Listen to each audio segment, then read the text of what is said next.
ago that Reyes must hand over calendars to KSL TV reporter Annie Cox. Now Reyes' office is suing to block a request from the Salt Lake Tribune reporter.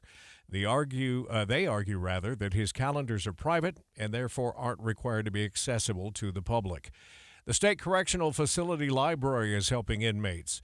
Library Director Christy Jensen says those books help residents remember what life on the outside is like. Books give inmates an opportunity to escape in their mind into something, fantasy, adventure, something different. Jensen says they're always looking for donations, but books need to be in good condition and donated through one of 2 approved bookstores the prison uses, one of which is the Printed Garden. And Utah's high school graduation rates overall, 88%. Some districts in the state, have a 95% or higher rate. One of the top high schools with the lowest dropout rate is Farmington High in the Davis School District. The school with the highest dropout rate is Granger High, where 1 in 3 boys drop out. Your money at this moment, the market's having a tough go of it today. We're down about 390 points as we speak. That's right at 1%. The S&P is off 25. The NASDAQ down this hour by 120 points.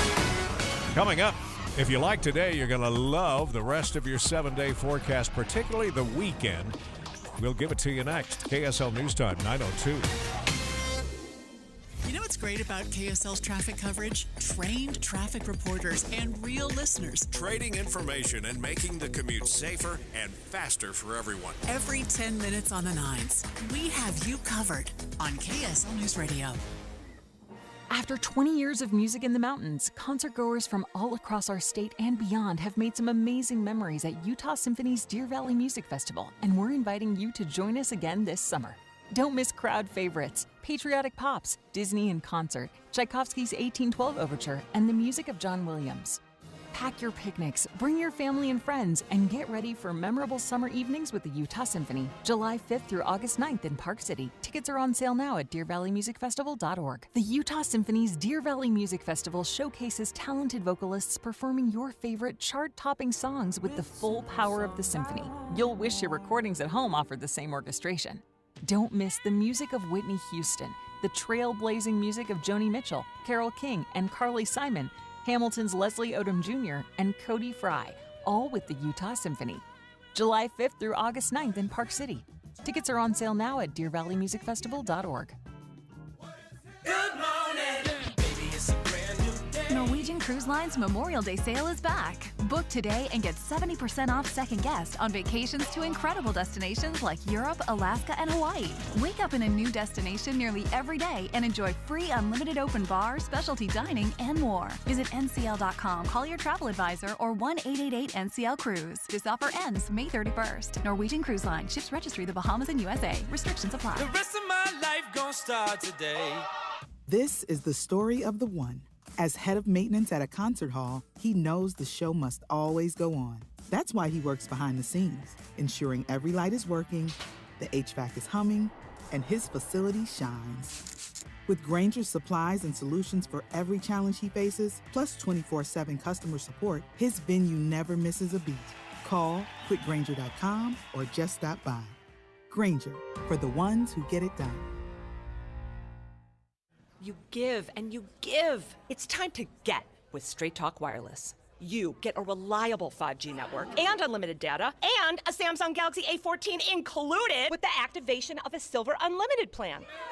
So you can give your janky phone to your kid. Yeah! Switch to Straight Talk. Find us at Walmart and StraightTalk.com. For network management practices, visit StraightTalk.com. Requires in-store activation. Device offer ends 6/9/24. Taxes and fees apply. Paid for by the Lyman for Utah Committee. Over the last 3 years, the average homeowner has seen their property taxes increase 55%. So what we're doing is taxing people on inflation. And that's not right. We've got to do something about that. As the governor, I would ask the legislature to give me a bill that stops taxing unrealized gains on people's homes. I'm always more concerned about the balance in the family's checkbook rather than in the state's checkbook. I'm Phil Lyman, and I'm running for governor. Phil Lyman for governor. Time again for traffic and weather together, brought to you by Dino Day. Celebrate on June 1st at all Sinclair locations. Heather Kelly's in the traffic center. Well, a crash we had on the 201 freeway eastbound just pulled away. It was right underneath I-215's west belt, blocking the left lane and shoulder. Traffic is still backed up all the way to Bangerter Highway, though, so it's going to take you a few extra minutes to get to use the 201 freeway coming out of Magna towards Salt Lake. Otherwise, you've got a pretty good drive. A little bit of slowing still northbound I-15 coming out of Utah County, and southbounders will see some brake lights in Midvale. Hogle Zoo has so much more to explore, and now there's even more to love.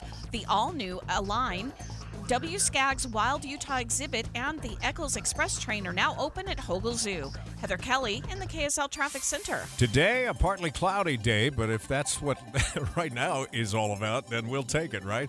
Highs are going to top out at 73 degrees, the last of the 70s for a while. And right now with sunny skies, it is 61 degrees in Salt Lake City. I'm Tim Hughes from the KSL Common Spirit Health Studios. Remember to listen online at kslnewsradio.com, Utah's news, traffic, and weather station. Dave and Dujanovic, your morning companions for talk, analysis, and key perspectives on Utah's biggest stories on KSL News Radio. Well, at KSL News Radio here, we are on Verdict Watch. We've got two separate juries in completely opposite ends of the nation now considering very impactful evidence in two separate cases. One is the death penalty trial of Chad Daybell in Idaho, which Adam Small has been covering for us live, Dave. He's going to join the show in just a few minutes. And then, of course, we got the jury and deliberations in New York on the trial of former President Trump. I would love to know what's going on behind closed doors. What happens when the jury is deliberating? As much as I would love to be a juror, I've never had that opportunity. It's 9:07. It's time for the launch. Sequence engaged. And here are three things that Debbie wants you to know. Countdown. 3. Well, I spotted what I think could be a potentially bad sign for President Trump. The jury in deliberations right now asking to rehear evidence, a very specific piece of evidence, Dave, about a meeting that the former head of the National Enquirer testified was the meeting that he had with Trump and attorney Michael Cohen to hatch the plan at the center of this case, the cover-up of hush money payments to kill a story about Trump and porn star Stormy Daniels. Trump, once again, saying outside court, you know what, not even Mother Teresa. This time he's using Mother Teresa. Could fight his legal fights like he's fighting them. These charges are rigged. The whole thing is rigged. Mother Teresa could not beat those charges, but we'll see. We'll see how we do. One of the things that stands out to me is it was largely believed that this case right now was the weakest of the 4 cases against Donald Trump. So if he loses this one, which was largely considered the weakest, what does that mean for his future? Countdown. 2. This is such a twisted story. It involved the best golfer in the world, Scottie Scheffler, charged with a felony for refusing to stop when a cop told him to as he was trying to get to his tee time at a golf tournament. And it was accused of dragging a cop with his car, with his own car. Those were the charges anyways, but they all got dropped as part of what was the prosecutor says was just a big misunderstanding. If you knew he was a police officer, I would have been much more or less afraid, but panic kind of set in. As you can see, I'm still shaking because I was afraid. I didn't know who he was. So that was the body cam video from one of the police officers. And I'm going to tell you, I think that if this were if Scottie were a 25-year-old black man, I think there's a good chance he'd still be in jail, and I'm going to tell you why at 9:35. That makes me bristle because I don't want any difference in how the rich and the powerful are treated and the poor and the flabby, whatever it might be. I want to make sure that everyone is treated the same. But I don't think Scottie Scheffler was in the wrong here, and I think the police made some real mistakes that we'll lay out in about 30 minutes. Launch countdown. 1. The jury is now deliberating the fate of Chad Daybell. He faces the death penalty. in 3 murders. Closing arguments heard yesterday. A prosecution spoke first, laid out the facts of the case. 3 dead bodies on the defendant, Chad Daybell's property, 2 of them children. His mistress's kids were found buried in the defendant's backyard.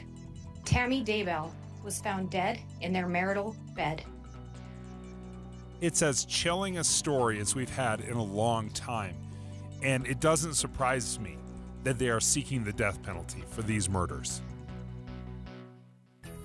Dave and Dujanovic. The launch. Commence. The trial of Chad Daybell. Special coverage on KSL News Radio. Well, that was the prosecution's statement, a strong statement in closing arguments, and then the defense spoke next. The prosecuting attorney talked about, there was a plan, and insinuating to you, suggesting to you that this plan was to kill the children. And at no time did the prosecuting attorney show you a text message that said, let's kill the kids, let's kill Tammy. Adam Small joins us right now from KSL News Radio. This is something you've been following. Adam, what's the latest in this case? Well, Dave, the jury just got back a little over an hour ago to continue their deliberations. Closing arguments went actually a lot longer than we were expecting them to last night, so they really only had a couple of hours to get at it last night, and so they decided to call it quits around dinner time, got back this morning, and right now still deliberating. Right now, again, deciding the fate of Chad Daybell. Adam, I want to replay what the defense attorney said yesterday before the jury during those closing arguments. I want to ask you a question about this. The prosecuting attorney talked about, there was a plan, and insinuating to you, suggesting to you that this plan was to kill the children. And at no time did the prosecuting attorney show you a text message that said, let's kill the kids, let's kill Tammy. Now, you've been in court covering this for the last several days. How impactful do you think that will be that the defense attorney is reminding or telling the jury, look, they didn't show any text message exchanges, so, there must be reasonable doubt here. Right. So, and that's just a good thing to remind everyone is that is John Pryor's job as a defense attorney, is to try to show reasonable doubt. Now, when he came forward with that argument, the prosecution actually came back up to make a rebuttal, because what he's trying to do is define in legal terms what defines a conspiracy. So John Pryor's arguing, hey, there's no direct text message where Chad is directly just saying to Lori or Alex Cox, let's go murder someone. It's all if you read the text messages they show, at best it's implied. But that's what the prosecution came right back up afterwards with a rebuttal and said, it does not need to be direct. It can be implied. And they also backed it up with GPS locations, search histories, other texts sent the days that the kids were presumed killed, things like that. And so I think John Pryor did a remarkably good job for how, I believe, difficult of a case this must have been for him on the defense side. But I do believe the prosecution has also set up a rock-solid case in combating that argument that he made. Adam Small reporting live from Idaho. Thank you for the update, Adam. Yeah, Adam, the minute you find out that the jury has reached a verdict, of course, the judge typically gives time for everybody to return to the courtroom. I know you'll be in contact with us here back at Broadcast House. Let us know so we can let our listeners know right away. And I think that was an important part of the story, as the defense was trying to say, hey, I don't see any text messages that say, let's kill the kids.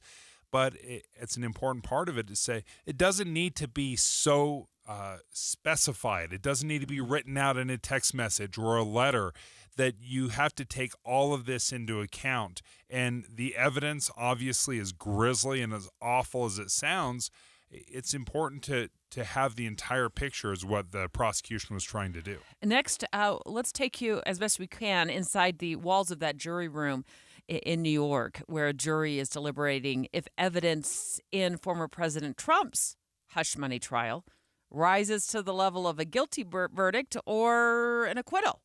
We know what President Trump thinks. He's been saying it the entire time. It's a very disgraceful situation. Every single legal scholar and experts said this is no case, it shouldn't be brought, and it certainly could have been brought 7 years ago, not in the middle of a presidential election. Dave and Dujanovic. Dave and Debbie go out of their way to make sure you hear all sides of a story. They're working the phones to get several viewpoints on for you. Hi, it's Tim and Amanda. We get you the full story, too. We have you covered on KSL News Radio. One of the things that I've loved about my Kinetico water softener is how it makes my skin feel. Now, Utah has such extreme weather changes, whether it's the heat of the summer, kind of what we're getting into right now, or the really dry skin of the winter time.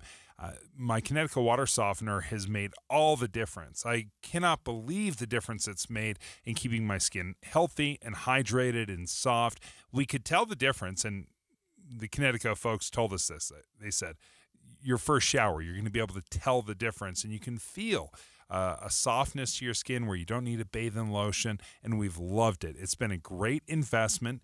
So if you're interested in prolonging the life of your expensive appliances, making sure your skin's healthy, dishes, laundry, all of that is affected by soft water, give Kinetico of Utah a call. They're an authorized Kinetico dealer, obviously.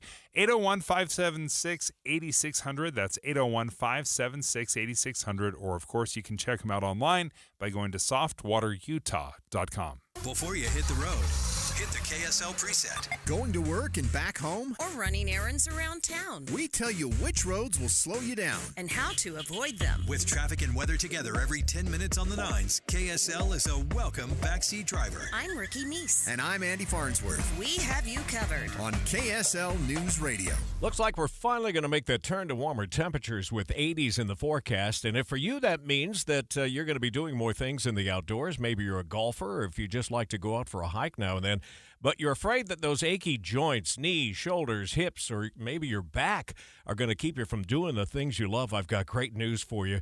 QC Kinetics has arrived in Utah, and we're talking about no surgery, no drugs, no downtime. They can help harness your own body's ability to restore and repair damaged joint tissue. So get out and play that game of golf. Take that hike, walk and run, and move again pain-free. They're offering free consultations right now, and you're going to find them in Mill Creek, in Provo, in Bountiful. They're offering free consultations, so stop putting it off. Take action now and live your best life again. Here's the number to call QC Kinetics, 385-766-1987. That's 385-766-1987. Call them today, 385-766-1987. My wife and I always loved doing everything together. Jiu-jitsu, kayaking, and intimacy was always on point. It was around my early 30s when I noticed a downward trend. Watching a lot of TV, putting on weight, and just full of self-doubt. I had tried another men's clinic with disappointing results. It's the personalized treatment I receive at Revive Men's Health that has been the complete game changer for me. I've got my energy and motivation back, I'm feeling stronger than I did in my 20s, and it made me a much better husband to my wife. I'm Eric Ramos, healthcare provider at Revive Men's Health. If you are always feeling tired or moody, have a difficult time sleeping, or decreased libido, you may be suffering from low testosterone. Book your free T-check and exam at Revive Men's Health, Salt Lake City. Call 801-263-7777. That's 801-263-7777. Or visit ReviveMen'sHealth.com. Blast off for the birthday bash of the century at Craters of the Moon. There's nothing like it on Earth. Join the festivities beginning in May. Learn more at visitidaho.org. I'm Jason Walton, candidate for U.S. Senate. I'm recording from the Tucson sector of our southern border, and nobody's here. Our government should defend our territory, but President Biden, Mitch McConnell, and career politicians are funding war in other countries while the cartels are waging unchecked war here on American soil. I'm standing up to build the wall, end catch and release, and secure the border. Stand with me. I'm Jason Walton. The cost of food, gas, and interest rates have all risen because career politicians are addicted to spending, causing the federal debt to go up and our money's value to go down. My opponents are all big spending career politicians. But I'll stop runaway inflation by passing a balanced budget amendment, forcing the government to spend only what we give them. I'm Jason Walton, a Republican candidate for U.S. Senate, and I approve this message. Paid for by Friends of Jason Walton for Senate. With the three things you need to know this hour, I'm Tim Hughes. First, UDOT is warning drivers about a texting scam. The scammers send a message telling people they owe money for unpaid tolls, and it has a link where that bill can be paid. Second, firefighters this summer will have the support of the new Hell-Attack crew, complete with a chopper to respond faster and even better for a chance to fight wildfires. And third, Utah's forests are being threatened by an invasive insect, and researchers say not much can be done at this point to stop them. We're looking for a high today of 73 degrees, and right now with all that sunshine, it's 61 in Salt Lake. Let's now get you back to David Dujanovic on KSL News Radio. Dave and Dujanovic. Dave and Dujanovic. Special coverage of the top national story. We just stepped away from that courtroom in Idaho where Adam Small is, he's on verdict watch for us in the Chad Daybell trial. He will be making sure we know right away if that verdict rolls in, and we will, of course, break in live as it happens. We want to now take you across the country to that jury room in Manhattan, Dave, where their jury there is weighing whether the hush money trial of former President Trump, the evidence in that amounts to a guilty verdict or an acquittal. And this is something, as we've been tracking all the legal problems of the former president, this one, what stood out to me, was considered the weakest of all of the charges that have been brought against the former president. So if he's found guilty in this, I wonder if that's the harbinger of what's to come on all the other cases. Let's remember this is a white-collar crime case. That's what this amounts to. 34 counts of falsifying business records. And if he's found guilty, he could face a significant amount of time behind bars. There could likely be an acquittal. And he would face no time behind bars. There could also be a mixed verdict. And that would mean that he found guilty on some of the counts, but not all of the counts. And that ultimately, his sentence would, be appropriate and in line with whatever the jury decides. But what I thought was a move that would be bad news for the defense team, the jury went back to the judge and asked to rehear evidence. And the particular evidence that they're asking for is what flagged my concerns for the defense team, former President Trump's defense team, and that is that they want the testimony from David Pecker, who is the former head of the National Enquirer. And he testified about the catch and kill scheme and how it was hatched in August of 2015 and at a meeting that involved former President Trump and actually soon to be President Trump because he would eventually get elected, and his fixer, attorney Michael Cohen. And that's where the scheme was alleged to have been hatched. And that's what the jury wants to rehear again. What are your thoughts on that, Dave? Well, I don't know what goes on in the jury room, and I'm not sure what kind of resources they have because, and hopefully Greg Skordas can join us and give us a little bit of an idea of how this works, Greg. So if you're a juror and you're sitting and you're listening to all the testimony, what kind of resources do you have? Because I would think after hours and hours and hours of testimony, it would be very hard for me to keep track of everything that's going on. So what's going on? What kind of resources do you have? Do you have transcripts that can you take notes? Yeah, so that's a great question. During the trial, the jurors are typically allowed a notepad and a pencil, and they can write down and keep notes of what's going on during the trial. Once they go back to deliberate, the judge will usually say, look, you rely on your best judgment. There were 12 of you that heard the evidence. You decide what the evidence was. But every once in a while, jurors go, well, we don't really remember exactly what a particular witness said. Can we review that? That's completely discretionary on the judge's part. And in this case, the judge is going to allow them to hear and review Pecker's prior testimony. Sometimes the judges will say, well, if you do that, you're emphasizing one witness over the other. You might as well give them all 20 witnesses' testimony. But in this case, the jury has just asked for the one, and they've asked for actually several things. But that the jury's entitled to that. In some instances, sometimes the judge will say, rely on your own judgment. In this case, the judge is going to give them some transcripts of some of the testimony that was presented at the trial. so that they can review that. Greg, I would just say, going back to my original thought there, that I think this is bad news for the defense team, and that is that the jury seems to be hyper-focused on that meeting. They haven't gone back, from what I know, and asked about, all of Michael Cohen's testimony, which is his Trump's former fixer. But what they've asked about is the testimony about that meeting that involved Trump, Pecker, the head of the National Enquirer, former head of the National Enquirer, and Michael Cohen. And so they seem like they're very hyper-focused on that, which is the testimony, according to Pecker. That's the meeting, according to Pecker, that launched this whole entire conspiracy. No, you're exactly right. And the defense beat up Cohen badly on the meeting. And so the jury going back and saying, okay, well, what was Pecker's take on it is, like you say, probably bad for Trump, because Pecker would have been seen as objective. He's a friend of Trump. He wasn't trying to hurt him. And Cohen had made it clear that he was going to hurt Trump no matter what it took. So his credibility is obviously an issue. But Pecker's a friend. He's objective. He's seen as being fair and unbiased. So the fact that the jury's going back to listen to that as opposed to something from Cohen makes me wonder if, in fact, they're trying to decide, well, what was the objective analysis of this? Because Pecker was not helpful to Trump at all in his testimony. He outlined the scheme.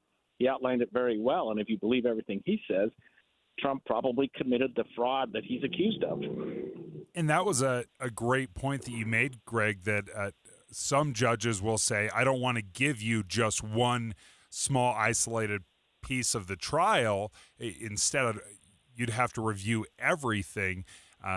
So when you compare Pecker's testimony to Cohen's testimony, really different wins for the prosecution, right? Yeah, no question at all. So in this case, the jury has said, look, and Pecker was, by the way, the first witness. So it's understandable that they are now, 2 months from hearing that going, hey, can you play that again for us? And so it's probably not inappropriate. He was the first witness. Cohen was pretty much the last witness, I think. His testimony would have been fresher in their mind. So maybe that's just it. They heard 18 witnesses in between and may have had different recollections of what David Pecker said when he testified.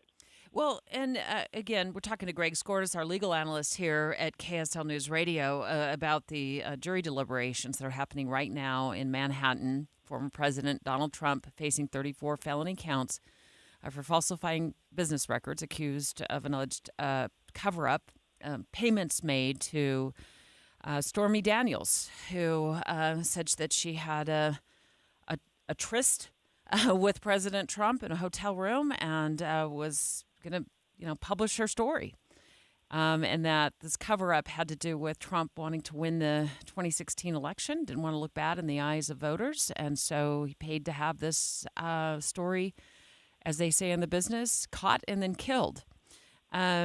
Greg, the longer this goes on, what do pundits inside the legal community think about the jury verdict, the longer they sit in there and deliberate?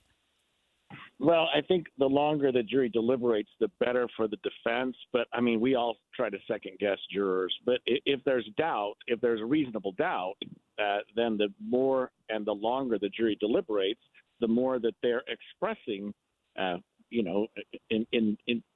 their delay, that they may have some doubt. So if this jury is still deliberating next week, unless they've decided that he's guilty of some and not guilty of some, and they're just nitpicking the final, number out of the 34, you could think that maybe they are having some doubt about the prosecution's case.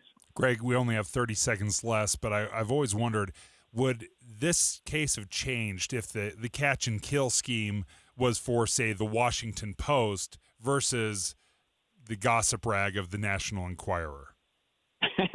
Almost certainly, Dave. That's a great question. Yes, I think in that case we would have a different conversation, but the Washington Post wouldn't do a catch and kill story any more than the Deseret News would. Well, Greg, thank you for joining us. KSL legal analyst Greg Skordas. Straight ahead, the best golfer in the world charged with a felony for refusing to stop when a cop told him to stop. He was trying to get to his tee time. He was in a tournament, and he was trying to get to his tee time, and traffic had been backed up. Well, those were the charges. They all got dropped as a big misunderstanding. Here's some body cam video from one of the officers who was talking to Scotty Scheffler. If he knew he was a police officer, I would have been much more less afraid, but panic kind of set in. As you can see, I'm still shaking because I was afraid. I didn't know who he was. Straight ahead, we're going to walk you through the case and tell you where the officers, at least in my view, really, really messed up here. 9:30 at KSL News Radio. I'm Tim Hughes with a look at some of our top stories this half hour. The members of Generation Z are struggling with credit card debt, but there are some things they can do.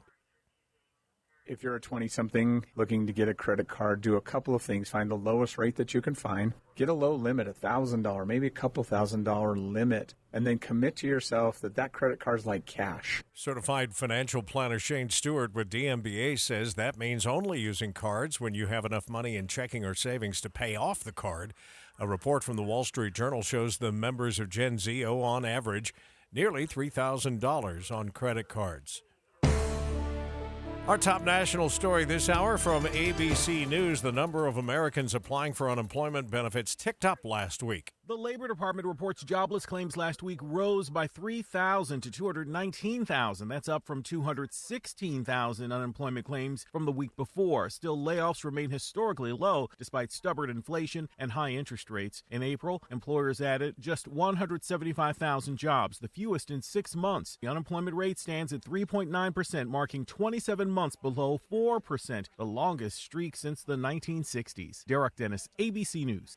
Your money at this moment, everything's still in the red. We're down 1 full percentage point on the Dow, off 386 this hour. S&P down 0.5% with a loss of 25, and the Nasdaq is down about 95 points, which represents about 0.6%. Coming up, if you enjoy the sunshine today, get used to it for the next 7 days. This will be the last day of the 70s, though. We'll tell you more about the forecast next. KSL News Time, 9:32. We hope you have the right app on your phone for news. You probably have dozens. But the KSL News Radio app, well, it makes our live stream super easy. Plus, our talk shows are right there as podcast for your workday. That's the app for KSL News Radio. For months, I've been telling you about my weight loss journey. And with Salt Lake City Fat Loss, I lost 57 pounds in just 2 months, and I feel great. It was tough, right? I mean, losing weight is tough, and I've tried this in the past. The hardest thing I've had is staying motivated and staying on the program. And one of the things with Salt Lake City Fat Loss that they do is every single day they have contact with you. They send you videos, they send you encouragement, they send you tips, they explain to you the science of why all of this works and why you're doing certain things. And that was so helpful for me because during those times when I was craving food or I wanted something, that was off plan, I was able to go back and understand and read and get that support that I needed. And I feel great. It feels something that is sustainable that I can do for the rest of my life. So if you're interested with Salt Lake City Fat Loss, go ahead and schedule a free consultation by going to slcfatloss.com. Very easy website to remember, slcfatloss.com. They do it without surgery, without injections, and I've loved it. So check them out at Salt Lake City Fat Loss. Hey, Benjamin, we've got a surprise for you. What? You have a brother. A $100 bill just like you. Hey, I'm Ben. What? We just got him for joining America First Credit Union and opening a new checking account. And you're going to live together at America First. What? This is nice. For a limited time, new members get a $100 cash bonus when they open a checking account or $50 when they open a youth checking account. So head to AmericaFirst.com and get your money working today. Membership eligibility, terms, and conditions apply. Federally insured by NCUA. Stirring fiber, exercising, frequent trips to the store for more laxatives and fiber. Sounds like your constipation with belly pain is a lot to manage. But if your symptoms that keep coming back are signs of irritable bowel syndrome with constipation or IBS-C, ask your doctor how Linzess can help you get ahead of it. Linzess linaclotide is a prescription medicine that treats IBS-C in adults. It's not a laxative. It's a once-daily pill that helps you get ahead of your symptoms. It's proven to help you have more frequent and complete bowel movements and helps relieve overall abdominal symptoms, belly pain, discomfort, and bloating. These symptoms were studied in combination, not individually. Do not give Linzess to children less than 2. It may harm them. Do not take Linzess if you have a bowel blockage. Get immediate help if you develop unusual or severe stomach pain, especially with bloody or black stools. The most common side effect is diarrhea, sometimes severe. If it's severe, stop taking Linzess and call your doctor right away. Other side effects include gas, stomach area pain, and swelling. Learn more at linzess.com or call 1-800-LINZESS. My name is Case Lawrence, and I'm running for Congress. The chaos at our southern border is a national emergency. We can fix the border, but not with politicians who are more worried about their own political future than America's future. I'm not a politician. I'm a problem solver. I hope you'll join me. I'm Case Lawrence, and I approve this message. Paid for by Case for Congress. We have emergency traffic here. Traffic and weather together, brought to you by Dino Day. Celebrate on June 1st at all Sinclair locations. Heather, they've called for a cleanup on aisle I-15. Yeah, they certainly have. This is northbound I-15 in Utah County. It's right before you get to the point of the mountain. It's almost the exact same place we had a crash yesterday with emergency traffic. 5 out of the 6 lanes of the freeway are shut down right now. Only the HOV lane is getting through. That's the far left. So traffic is backed up almost to 1200 North in Lehigh. If you don't exit at 1200 North, you can exit at 2100 North, but you'll already be in the delays at that point. For over 30 years, Replenish Landscape delivers the finest compost for flower and vegetable gardens. Replenish is perfect to till into existing soil or top dressing, even for your lawn. Learn more at replenishcompost.com. Heather Kelly in the KSL Traffic Center. One more note, Heather. They don't mess around when they push those cars out of the way, do they? They do not. That just sideways roar across 6 lanes of traffic. Bulldoze it right out of the way down there. All right, 73 for a high today. The clouds will clear tomorrow, 80, and then we're in the 80s for as far as the eye can see with just a 10% chance of rain coming on Tuesday of next week. Right now, fair skies and 61 degrees. At KSL News Radio from the KSL Common Spirit Health Studios, I'm Tim Hughes. Listen online at kslnewsradio.com, Utah's news, traffic, and weather station. Dave and Dujanovic, your morning companions for talk, analysis, and key perspectives on Utah's biggest stories on KSL News Radio.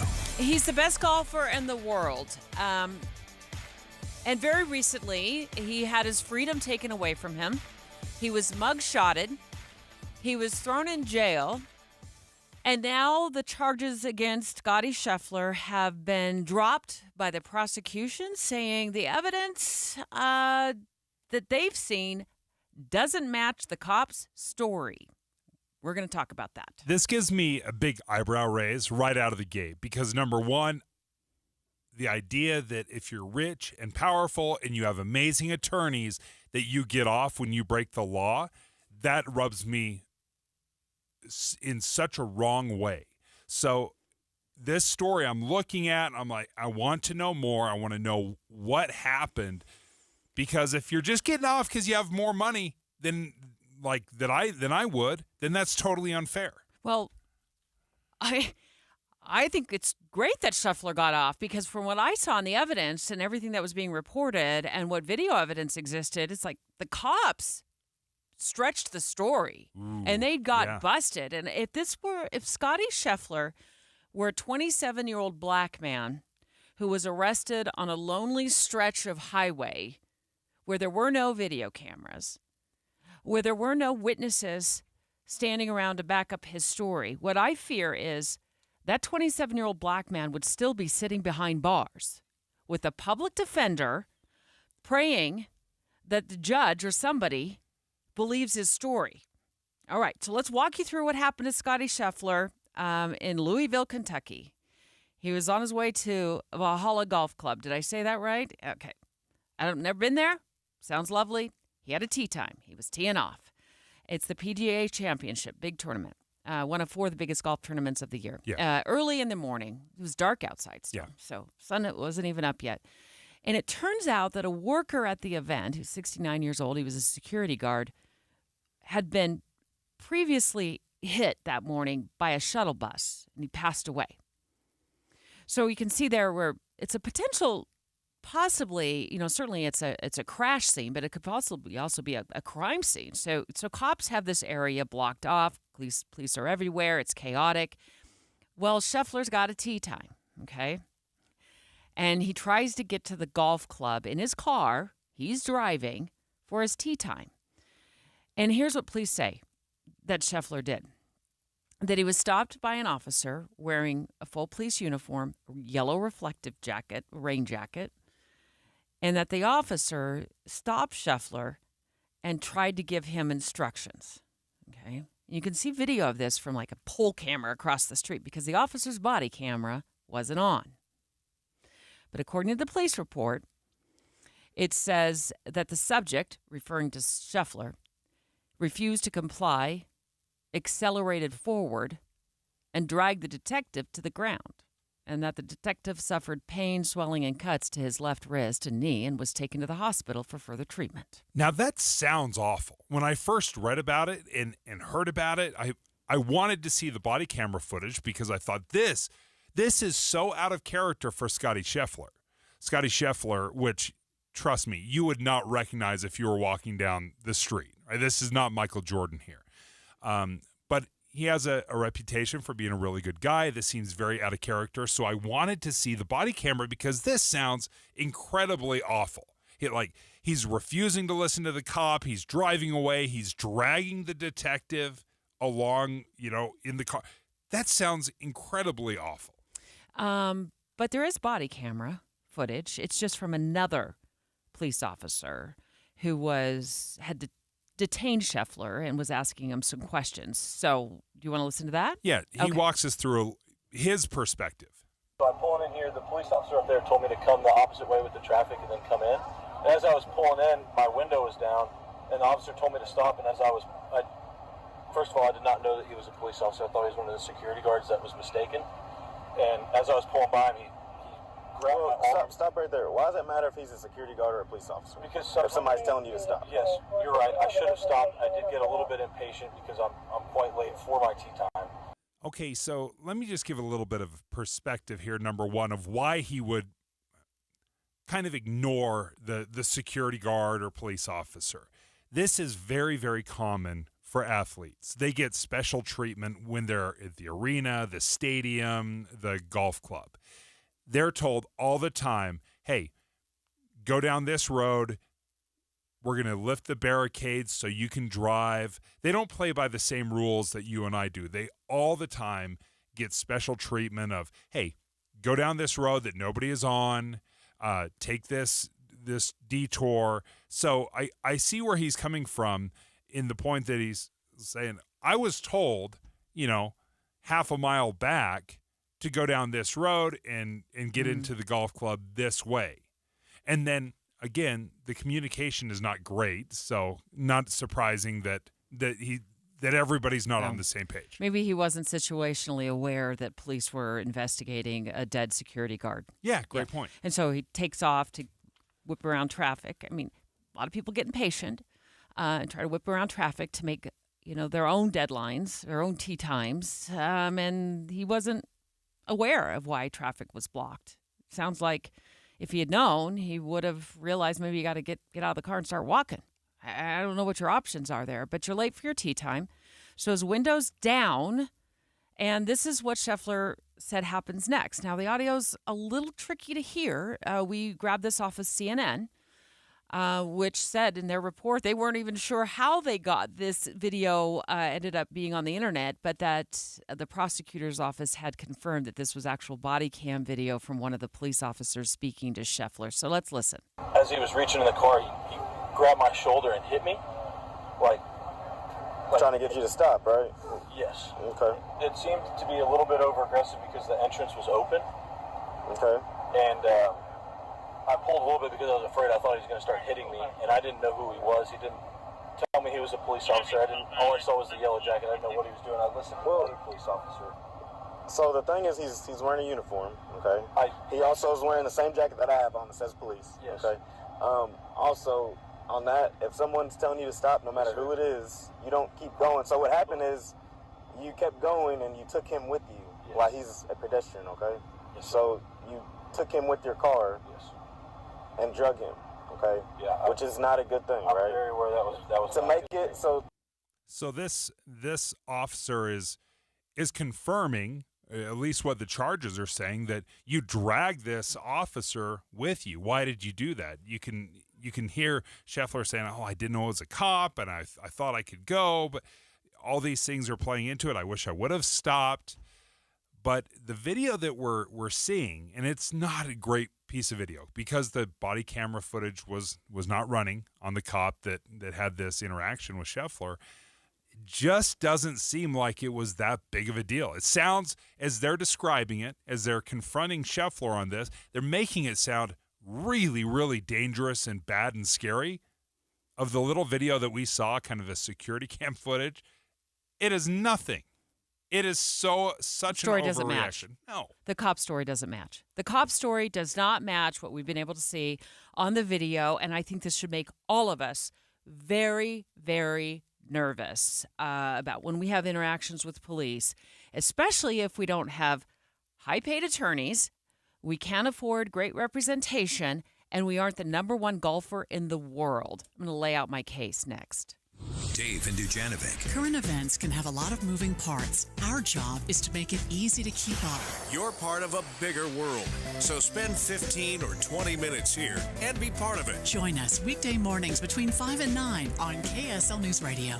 One of the things I love about Master Electrical, they handle all of your electrical needs, but one thing I didn't realize is they were such a standout and expert in standby generators. That's right. They're a premier dealer for Generac. They have a generator department, and they not only sell Generac, but they also service and install. So when the weather changes, you get blackouts. This is what takes care of your home. It keeps it running. So if you have some medical equipment in your home, which is very common, right? That will continue to run. If you have an electric vehicle like I do, and you still need to charge your batteries, that standby generator will take care of all of those needs. And I've been noticing lately, we've been having some pretty high winds too. So if that knocks out power, you're going to want that generator to kick in and keep your home lit up. So make sure you give Master Electrical a jingle, or you can look them up online at masterelectrical.com. And don't forget, they have different financing that fits almost any budget. Yeah, just go to masterelectrical.com. At KSL News Radio, we have a 30-year legacy of honoring Utah teachers, but we can't do it without your help. Please tell us about an important teacher in your life on the KSL Teacher Tribute Wall, presented by Cypress Credit Union. Each month, one lucky teacher wins a $500 gift card from Cypress Credit Union, a $250 gift card to Harmon's, plus season tickets to Hale Center Theater. Say thanks to your teacher today at kslnewsradio.com/teacher from Cypress Credit Union and KSL News Radio. How many of you have been waiting months or even years to get a crown, but don't have $1,200 to $1,500 to get one? Only Crowns offers same-day crowns at a fraction of the cost of your dentist. Plus, you're in and out in under 90 minutes. Save your money and save your time with Only Crowns. They provide an unmatched lifetime warranty. No dental insurance? No problem. Don't let the price of a crown keep you from enjoying good dental health. Only Crowns is here, and there's nothing like it anywhere in Utah. Done fast, done right, just $6.99 per tooth. They'll offer a limited exam, all the x-rays needed, plus a full zirconia crown with a lifetime warranty and no hidden fees. No one else offers that, and it's yours with Only Crowns. Visit Only Crowns next to Shields and Sandy or online at onlycrowns.com and get details, including how to score a Stanley mug for the first 100 appointments, along with a chance to win an electric bike. No purchase necessary. Onlycrowns.com. That's onlycrowns.com. I'm John Curtis. As a small businessman, I built gun ranges to help our law enforcement and our military. As mayor of Provo, I took aim at reducing waste, and we balanced our budget. In Congress, I've stood up to Biden and voted repeatedly against his reckless spending. And when it comes to standing up to D.C. and protecting our land, John Curtis has done that too. He forced the federal government to transfer more land back to Utah than anyone in state history. I'll never let D.C. bureaucrats or outsiders tell us how to manage our land. And John Curtis is the only candidate China has threatened to arrest because John stands up to the communist aggression. And Curtis is fighting to secure our border and stop the cartel's deadly flow of drugs in our country. I will always stand up for America and Utah. That's why I approve this message. John Curtis, conservative Republican for U.S. Senate. I'd be honored to have your support. Paid for by John Curtis for Utah. With almost 9,000 reviews on Google and countless before and after pictures and videos, SodaWeightLoss.com has helped people turn their lives around, get off the medications, and stay healthy for the rest of their life. Like Nick, who let go of 42 pounds in 5 weeks. Before this, I was pre-diabetic. I had high cholesterol and acid reflux. And when I went to the doctor last week, I had none of those things. She took me off all of my medicines. It's been almost a year since my doctor told me I was type 2 diabetic, which was a real sobering moment. But as it turns out, the wake-up call I'd been needing. He put me on medication, but said it was still early enough to be reversed if I made some life changes. With the help and encouragement of Soda's amazing nutritionists and dietitians, I let go of 70 pounds in 5 months. Now I finally like how I look, but more importantly, I'm no longer diabetic, and even my sleep apnea has dramatically improved. Don't wait anymore. Go to SodaWeightLoss.com to get started. SOTA weightloss.com. Soda stands for, say it with me, state of the art. Emergency traffic brought to you by Dino Day at all Sinclair locations, and we have stopped traffic for 4 miles northbound I-15 from 12th North and Lehigh to the point of the mountain. That is due to a crash that had been blocking 5 lanes of the freeway. They just opened a few of the lanes, so now only the right lane and shoulder are closed. Heather Kelly in the KSL Traffic Center. With the 3 things you need to know this hour, I'm Tim Hughes. First, more Americans are feeling good about the economy for the first time since January. Second, the office of Utah Attorney General Sean Reyes is again suing a local journalist to keep his calendars from the public eye. And third, multiple reports show the members of Generation Z are struggling financially, but a certified financial planner says not to worry because the economy is cyclical.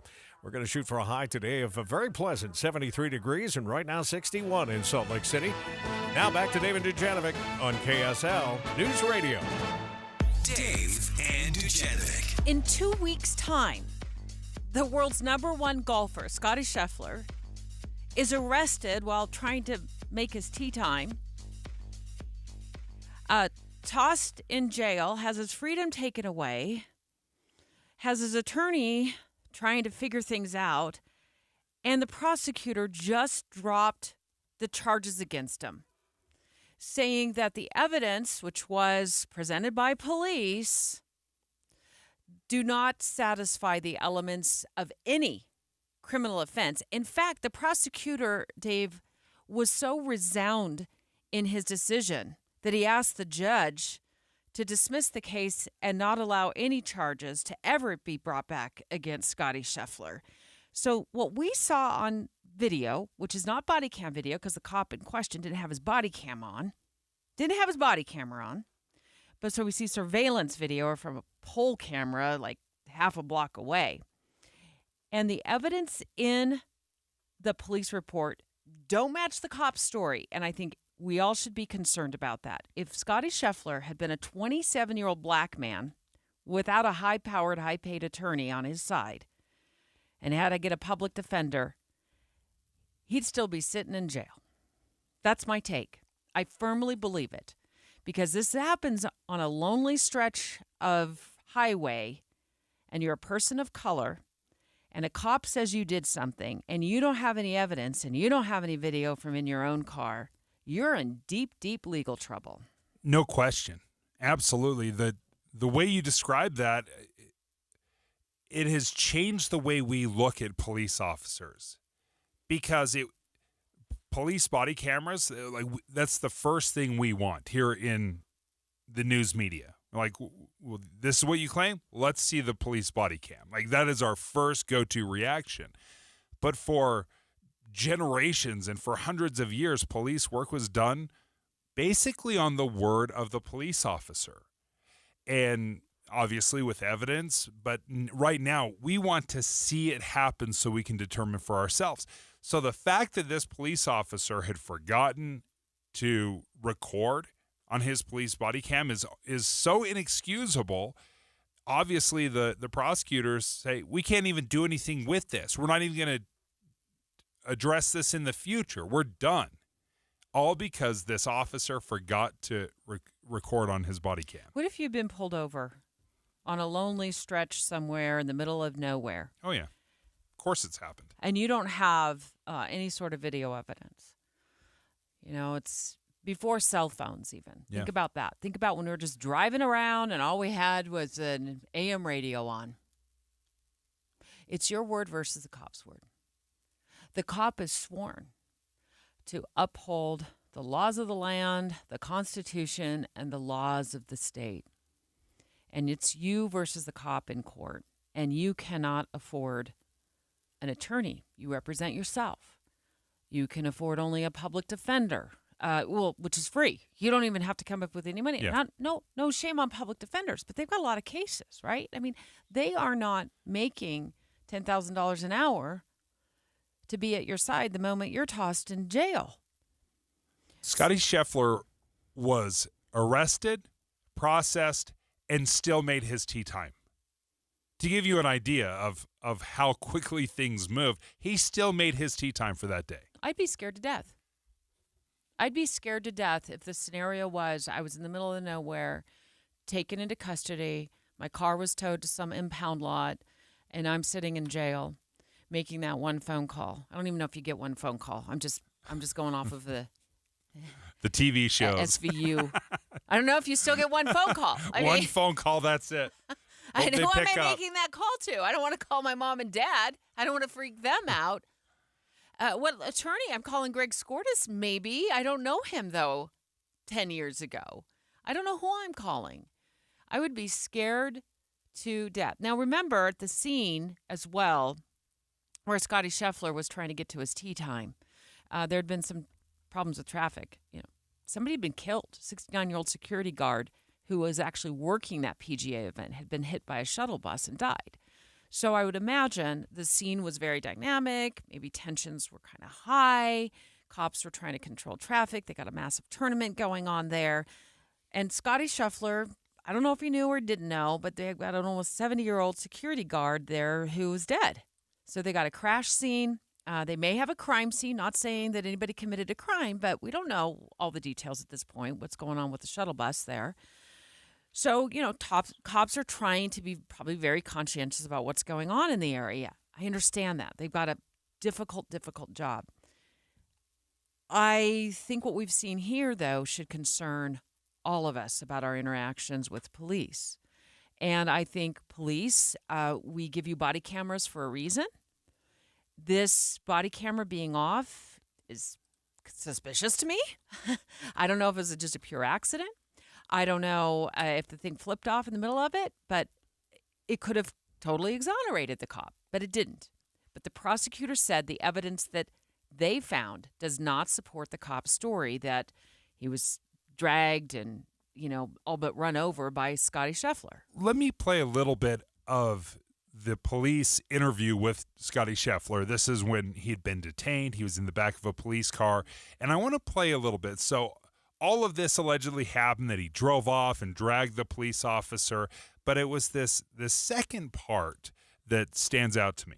So make it even worse, when he asked you to get out of the car, you refused to get out of the car. I still was not aware he was a police officer. I was actually looking out the window of the car to try to find a police officer. I asked. We're all right here, and he was there. Believe me, sir. If I knew we're all wearing yellow vests so you can see us. If he knew he was a police officer, I would have been much more or less afraid. But panic kind of set in. As you can see, I'm still shaking because I was afraid. I didn't know who he was. So it wasn't just that all this was happening, but when the officer asked him to get out of the car, he refused. Now, he says, I didn't know he was an officer. I thought he was just a security guard. It was kind of this chaotic situation. And as we look at the video, it was a little crazy because as Scotty Scheffler is pulling away, the police officer runs up and hits the car like hard, and he stops. But again, to your point, Debbie, how often, if this was not the number one golfer in the world and just a 25-year-old, young man, then does that change if he refuses to get out of the car? My take it would be a 25-year-old black man. I think it changes then. I think it changes then. And that's unfortunate.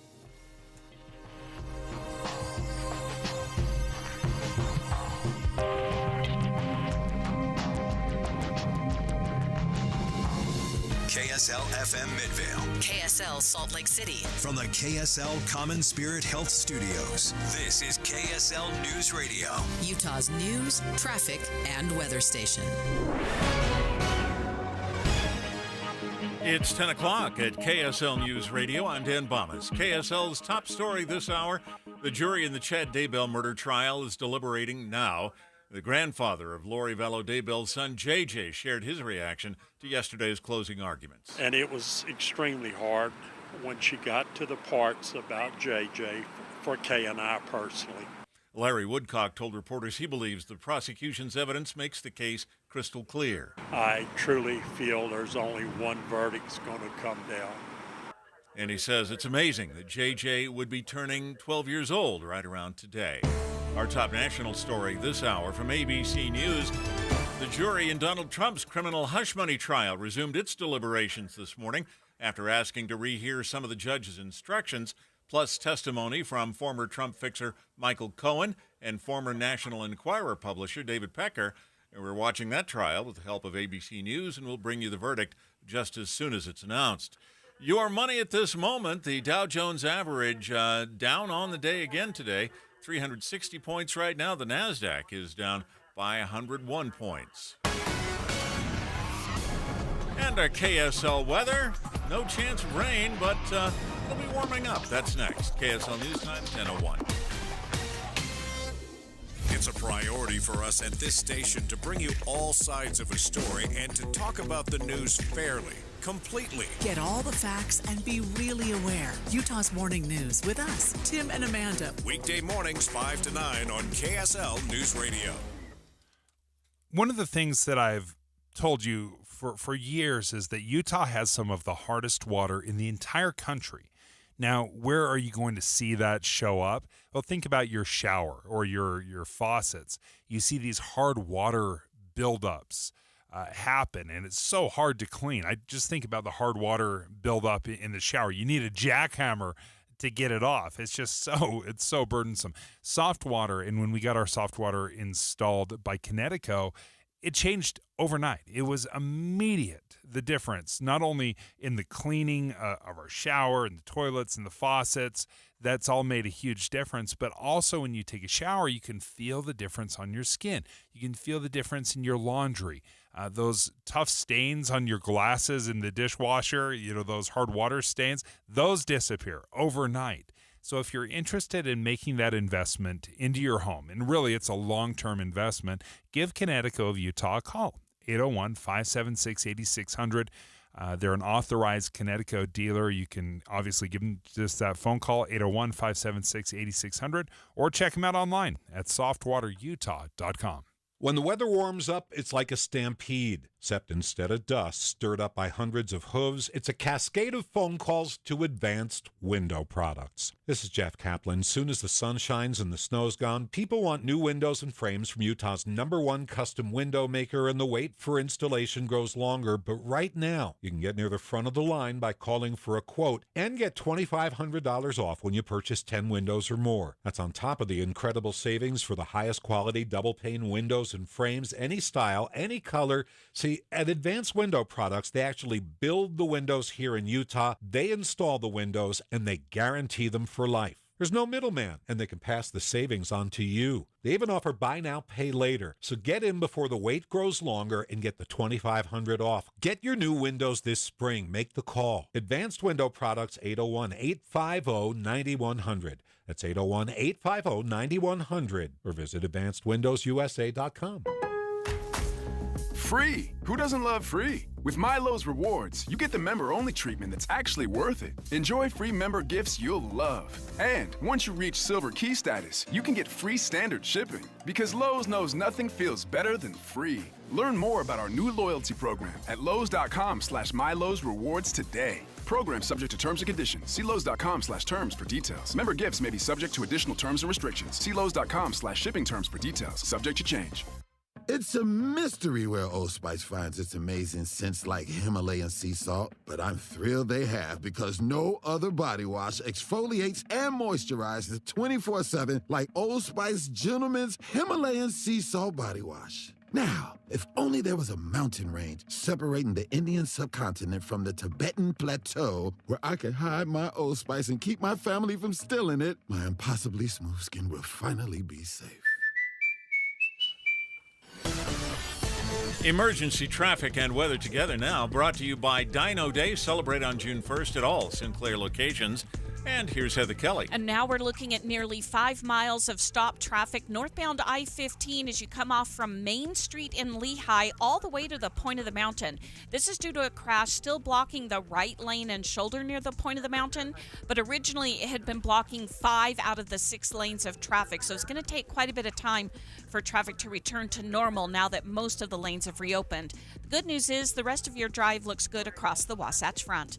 For over 80 years, the Olson Greenhouse family has delivered the best flowers for your home and landscape. Add color and cheer this year with bedding and container plants from Olson's Greenhouse. Heather Kelly in the KSL Traffic Center. Partly cloudy today, a high of 73, and then it warms up for the weekend with a high of 88 on Saturday. And right now, we're at 63 degrees with sunny skies. I'm Dan Bomas from the KSL Common Spirit Health Studios.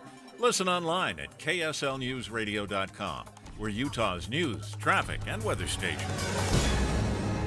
Dave and Dujanovic, your morning companions for talk, analysis, and key perspectives on Utah's biggest stories on KSL News Radio.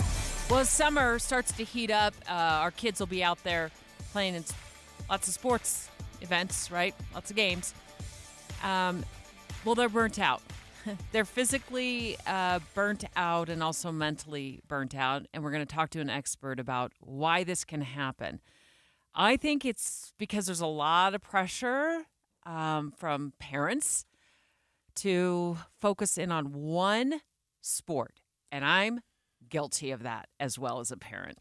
I think it's the coach's fault. I think that pressure is coming from the coaches. I don't think the burnout, even physically or mentally for the kids, it's not because they're playing 1 or 2 hours a day in their sport or even 3 hours. Kids have tons of energy. The thing I blame it on is the coaches saying, oh, you like basketball, baseball, football, soccer, volleyball. No. You have to choose one at the age of 12 and focus all of your energies on this. We caught this story from our very own KSL News Radio's Heather Peterson, who reported on this. BYU professors warning parents not to take things too far. BYU's Strong Youth Project is tackling some of the issues we're seeing in youth sports culture. Matt Seeley, BYU professor of exercise sciences, says one of the biggest problems they see is when kids only specialize in one sport. I think a lot of parents are misinformed. They're under the assumption that early sport specialization will increase talent, increase athletic skill level, which the data don't support that idea. Instead, Seeley says sticking to one sport leads to more injuries. He says mixing it up with a lot of different sports is better, physically and psychologically, giving kids a more positive outlook about being active even into adulthood. Thanks for that report, Heather. So I think I might be right, Dave. It's the parents' fault. I think, listen, parents, ultimately, you're responsible for your kids, but I have been a coach. I have been a competitive coach, comp leagues for years. And I'll tell you, we send this terrible mixed message of, hey, kids, we want you to have a well-rounded life. You be a good student. Make sure you're spending time with your family, your church activities, all that's important. And then when the tournament, an important tournament comes around, we're like, we got to have you. You're our most important player. You have to show up. So we speak a wonderful game as coaches, balance. But when it comes to tournament time, we expect you to be there. Dr. Matt Seeley, BYU professor of exercise sciences, and you specialize in more than just the physical side of sports. So I hope you're listening to this. Dave thinks it's more the coaches pressuring kids, and I think it's parents telling kids to focus. And I'm Exhibit A. I was guilty of that, mainly out of just sheer not enough time on my hands to run kids around to all kinds of different sports. So is it more the parents or more the coaches' fault? Yeah, thanks for that question. I appreciate it. I'm going to take the political answer, and in this case, it's the correct answer. I think you're both right. Both parents and coaches are guilty of it, which means, fortunately, that they're both capable of helping solve the problem. And as a parent and a youth coach, I've been guilty of it as well. So I think you're both right. So what kind of burnout are we seeing, and why is the specialization into one sport so problematic? Yeah, so I'm more of an expert in the physical side of things. I have a background in sports medicine, and so I specialize in studying youth injuries and the cause and prevention of youth injuries. And I think the first thing we have to remember is that the musculoskeletal system for these kids is different than adults. It's not as robust, and it's quicker to fail. And so when kids participate in the same sport for extended periods of time, they're seeing the same sorts of loads applied to the skeletal system. And when the same load is applied to a bone over time without adequate rest, it begins to fail. And that's when you start to see injuries like stress fractures and then eventually other kinds of injuries. Yeah, that would make a lot of sense. I had two pitchers on my family team, my son and my daughter, and both of them, at times it was the same type of pain over and over in the same spot, and that would make sense because for my daughter, as a softball pitcher, she was always landing on that same leg as she was releasing, and my son, was throwing the ball consistently using the same, muscles and bones, and so that makes sense. What's the best course of action? Do we need to mix it up? Yes. This reminds me of something my dad used to preach to me. He said a change is as good as a rest. And I think that's old farmer's wisdom for you. But I think that's true in this context as well. So the experts recommend these days that kids take rest. They recommend that kids take a day or two off each week. They recommend that kids take 3 to 4 months off of a particular sport every year. So if you have a child in your family who's participating in a sport more than 7 or 8 months out of the year, I'd recommend that you reconsider that. Find something else for them to do. I love that. A change is as good as a rest. It is some great wisdom because I grew up playing all the different sports. So every 3 months I would change things up. Can you speak? I know your expertise is in the physical aspect of things, but maybe can you touch on the mental burnout? Yeah, interestingly, some of the same implications of the physical injury apply to psychological burnout. And I think as adults, we can relate to this, right? If we do the same thing over and over and over again, it becomes less enjoyable for us. And so it's time to shake it up when that happens. If your kid is displaying a sudden disinterest in the sport, it's not fun anymore. They're not excited to go to practice. They're not excited to go to the games. I think that's a warning flag, and you ought to reevaluate things. Find some time for them to do something else. And again, I'm not suggesting that we send our kids to the living room and ask them to watch TV for a month or two, but find a different sport for them to go participate in. And there's so many things for kids to do. Think about if you're a baseball or you got a baseball or softball or football player. There's lots of other activities that would be far more relaxing than the constant pounding of those. I think of swimming would be a great break.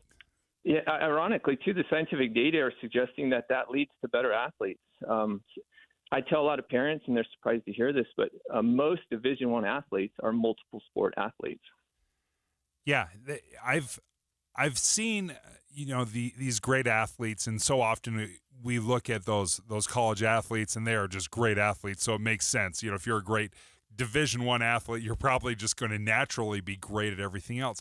But I do know that when you have a kid that maybe isn't one of those elite athletes and doesn't naturally have all those skills, that the lesser athlete does need a lot more practice in their sport to become good at it. So it's hard to be a multi-sport athlete if you don't have that natural athleticism.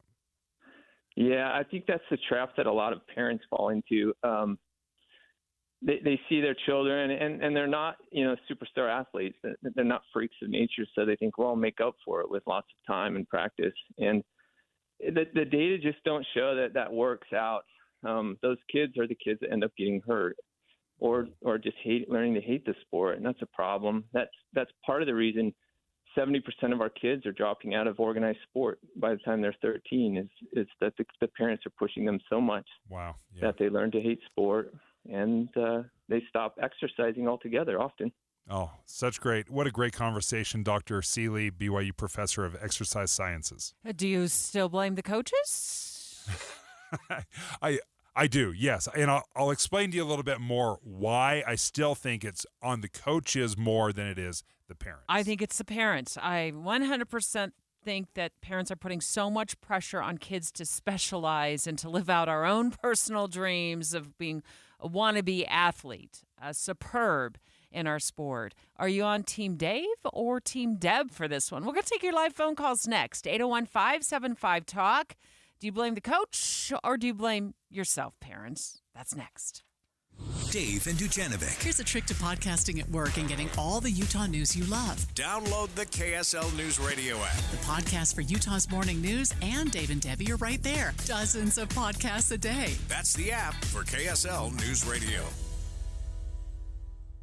Hey, summer's coming. Better replace your old air conditioner with up to $5,550 in incentives from First Choice Heating and Air on a new day and night system help. Have First Choice Heating and Air install a new high-efficiency day and night heat pump AC and furnace and get day and night rebates and tax credits totaling as much as $5,550. But hurry, these offers end May 31st. Hi, this is Rob Freeman. Click online to firstchoicecool.com. We have you covered. The difference is day and night at First Choice Heating and Air. For the right repair and the right paint, the right choice is manufacturer-certified Martins Collision Repair. Hi, I'm Tiago Martins, and few have met the rigorous certification by Kia, Ford, Infiniti, Chrysler, Jeep, Nissan, Hyundai, and many others. But it's one more reason that Martins is your right choice. Check online at martinscollision.com. On State Street in Orem and in Salem, we work with all insurance companies. The right repair, the right paint, the right choice. Martins Collision Repair. Get the news. Salt Lake City is looking to shake up the zoning of single-family homes. And a deeper understanding of the news. 2 homes on what was 1 lot. Feels like an afterthought, and I think it's going to feel crowded. Tim and Amanda catch you up first thing in the morning. Then join Dave and Debbie and Boyd Matheson for conversation about the news middays. And Jeff Kaplan has the latest developments on your drive home. For news and talk, we have you covered on KSL News Radio. One of the things I love about IWC Roofing is they've got a little summer deal going on right now, because if you're thinking about doing it yourself, I've roofed something in the summer. It was the worst experience of my life. I will never do that again. That's why I want to bring on the professionals at IWC Roofing. Josh Moore, what a great time. You guys have some amazing deals going on. Yeah. We're going to bring up your microphone here in a second. Hey, Hi, here. Josh. Cool. Thanks for having me today, guys. So we're running, it's the biggest promo that we've ran in the history of business, which is really cool. So we're doing $2,000 off an entire roof purchase if you call during your show today. So between now and noon, give us a call, and we're doing a full $2,000 off. Plus, if you need help, we know that roofing it's expensive. It's hard sometimes. Not everybody has time to plan for it. So we've got tons of different financing options that we can do in addition to that $2,000 off, which is unheard of. So, Josh, what sets IWC Roofing apart? Good question. Quite a few things, actually. So one, we're the largest residential re-roofing company in the state. We specialize in residential direct-to-consumer. We've been in business for almost 30 years. We're the highest rated in the state. So over the different review companies, Google and everything, we have just over 2,000 reviews, 4.9 star rated company, and that's really what matters to us. Is building that relationship with our customers to make sure everybody's happy in the long run. I know these things can be a little pricey, so I may be tempted not to have somebody come out and look and give me some guidance. Do you guys do consultations? Yeah, absolutely. Free quotes for sure. If you're wondering if you've got a few years left, or if it is time, or if it's not time, we just say, give us a call. We don't charge to come out. We'll look at it. If you've got life left in the roof, we'll be the first ones to tell you. For us, like we said, it's about building that relationship of trust with each other. Josh, sorry, Dave. I just wanted to hit that deal one more time. Yeah. So $2,000 off, which is huge. It's the biggest that we've ran in 30 years of business, basically. If you call today during the show, mention that you guys heard it on your show so that we know how to take care of you guys. So it's IWC Roofing. Give them a call, 801-232-5690, 801-232-5690. Again, make sure you call before noon, or you can check out the website at iwcroofingutah.com. If you've got a honey-do list with electrical, plumbing, heating, or air conditioning projects on it, Any Hour Services can help. Call Any Hour Services, electrical, plumbing, heating, and air. anyhourservices.com. Advertising used to be simple. Your options were radio, TV, newspaper, and let's not forget the yellow pages. Now it seems like a tidal wave of options. Podcast, cable TV, streaming, OTT, CTV, audio networks, smart speakers. On top of that, you need digital marketing for your website along with SEM, SEO, display, video, YouTube, email, and all the social media platforms. Look, you're the expert in your business. Wouldn't it be nice to have an expert to market you? We are Bonneville Salt Lake, the local marketing and media company you know and trust. We reach customers across all digital and social platforms and have the reach of traditional advertising available as well. We find your customer anytime, any place, anywhere on any device here in Utah or anywhere in the world. We work to optimize your results with our in-house local team of experts, providing you with qualified leads, not just impressions. Contact Stephanie Palmer at KSL for a free consultation, including a complete digital audit with no obligation or cost to you. Email spalmer@ksl.com. That's spalmer@ksl.com. Emergency traffic brought to you by Dino Day at all Sinclair locations, and traffic is still at a crawl on northbound I-15 through most of Lehigh. It's due to a crash that had been blocking 5 lanes of the freeway. The right lane and shoulder remain blocked, and it's taking time for all this traffic to clear out of Lehigh. Heather Kelly in the KSL Traffic Center. With the 3 things you need to know this hour, I'm Dan Bomas. First, the jury in Chad Daybell's murder trial is deliberating his case right now. Second, the jury in the hush money case against former President Donald Trump also deliberating today. And third, Utah's Attorney General is suing a reporter who's been trying to get his calendar for months. 62 degrees and sunny in Salt Lake City. And back to David Dujanovic on KSL News Radio. David Dujanovic. I think it's the parents' fault. You try to put your kid in one sport to specialize, and let's face it, we know why you're doing it. You either think that they are the next greatest thing in that sport, you're hoping it pays for college, or you're just disappointed in yourself that you didn't make it to that level, so you're going to twist your kid's arm to focus on one sport. We just heard from a doctor who specializes in this and says that's not the way to approach things, Mom and Dad. So is it the coach's fault, or is it the parents' fault? 801-575-TALK, 801-575-TALK. Who do you blame for the kids burning out on sports? Let's start off with Ron in Park City. Ron, what do you think? As I mentioned earlier, I think it's a lot of pressure that comes from the coaches when they are in that 12 to 13-year age group. My own kids, both competitive cyclists, national champions in their regards, moved on to one becoming a pro mountain biker. The other is on the U.S. Nordic ski team. And, we got pressure from our coaches for years and years. And my wife and I decided that, they need, physically and mentally, they needed breaks from, pounding at one sport. So taking a break for a few months and moving on to something different, I think has been beneficial in our story. I mean, everybody else has their own story, and but also besides, it's not just the coaches. The coaches are the ones that pressure it, but it's the parents that, maybe allow it to happen. There's tons of overuse injuries if kids specialize in one sport at too young of age. Mm-hmm. And I've seen that both in mountain biking and in cross-country skiing as well. Yeah.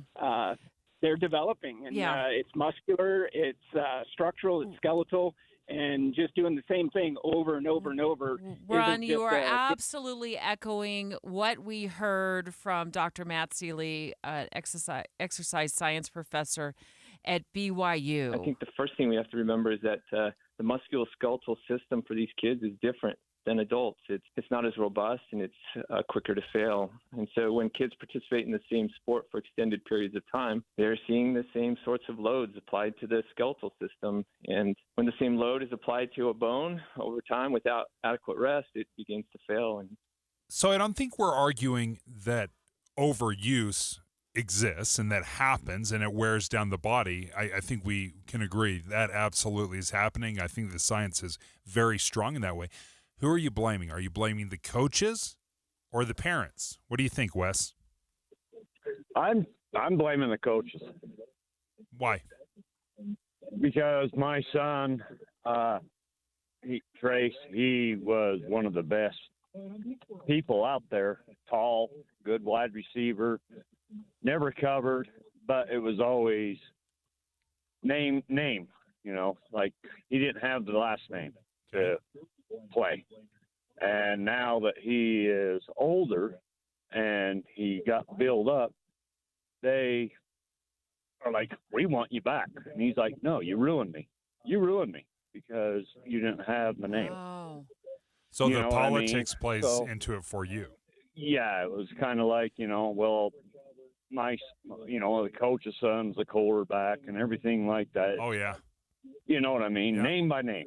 And just because but now when he saw him, they're like, oh, we want you back. Well, come play for us. No, and it's like, it's true. Oh, yeah, it ruins. It's super frustrating. Thanks, Wes. The coaches are so demanding, and you have to remember, and I've coached from 7, 8 years old until 18-year-old kids. So I've been through all of those ages, and I will say it's very difficult because you have early developing kids. Some kids that mature faster and they're just naturally better, and then you have kids that are late bloomers.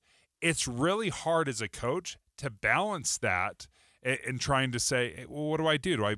Your kid's not good right now, and maybe they'll be good in 3 or 4 years when they mature, but coaches have a very tough job.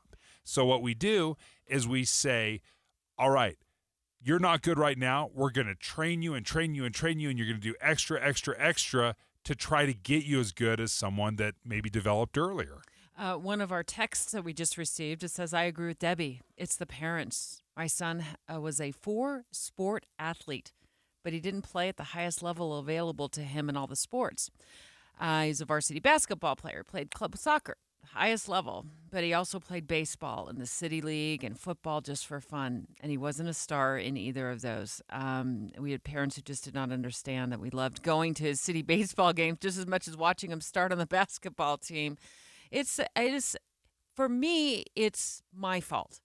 I don't blame the coaches. I never have. It's my fault for making the decision to put my son or my daughter in multiple tournaments in the summer. We didn't take great family vacations. Why? Because we were in places like Spokane for, week-long softball tournaments in Denver. And no offense to Heber, but we spent a lot of time in Heber buying hamburgers that weren't the best. So, and commuting back and forth home, to home and back all the time. And that was how we spent our summers. My kids were burnt out. They would much rather been at Disneyland, but we couldn't afford Disneyland because we were so busy spending so much money having them specialize in the sports. And at the end of their time playing on travel ball teams in Utah, they did get scholarships. Was that worth it? No, not for me. I blame myself for not making that decision for them very early on and leaning into the idea that they could play any sport they wanted. If they wanted to play multiple sports, that would be just fine. And we could spend some money on family vacations just getting away from it all. In my experience, having done this, for the parents that are saying, oh, it'll pay for itself by going to college, you'll get scholarships, if you took the money that you were spending on softball tournaments and travel and set that aside as a college fund, you would far outperform the scholarship.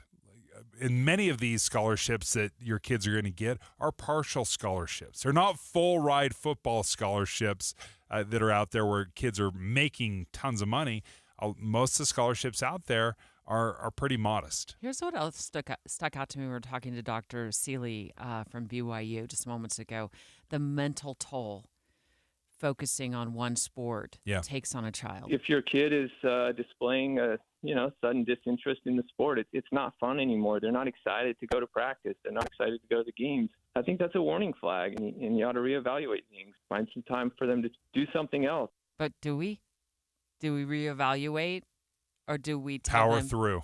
Yep, that's exactly what we I would love to see a coach that said, I've got you for 4 months.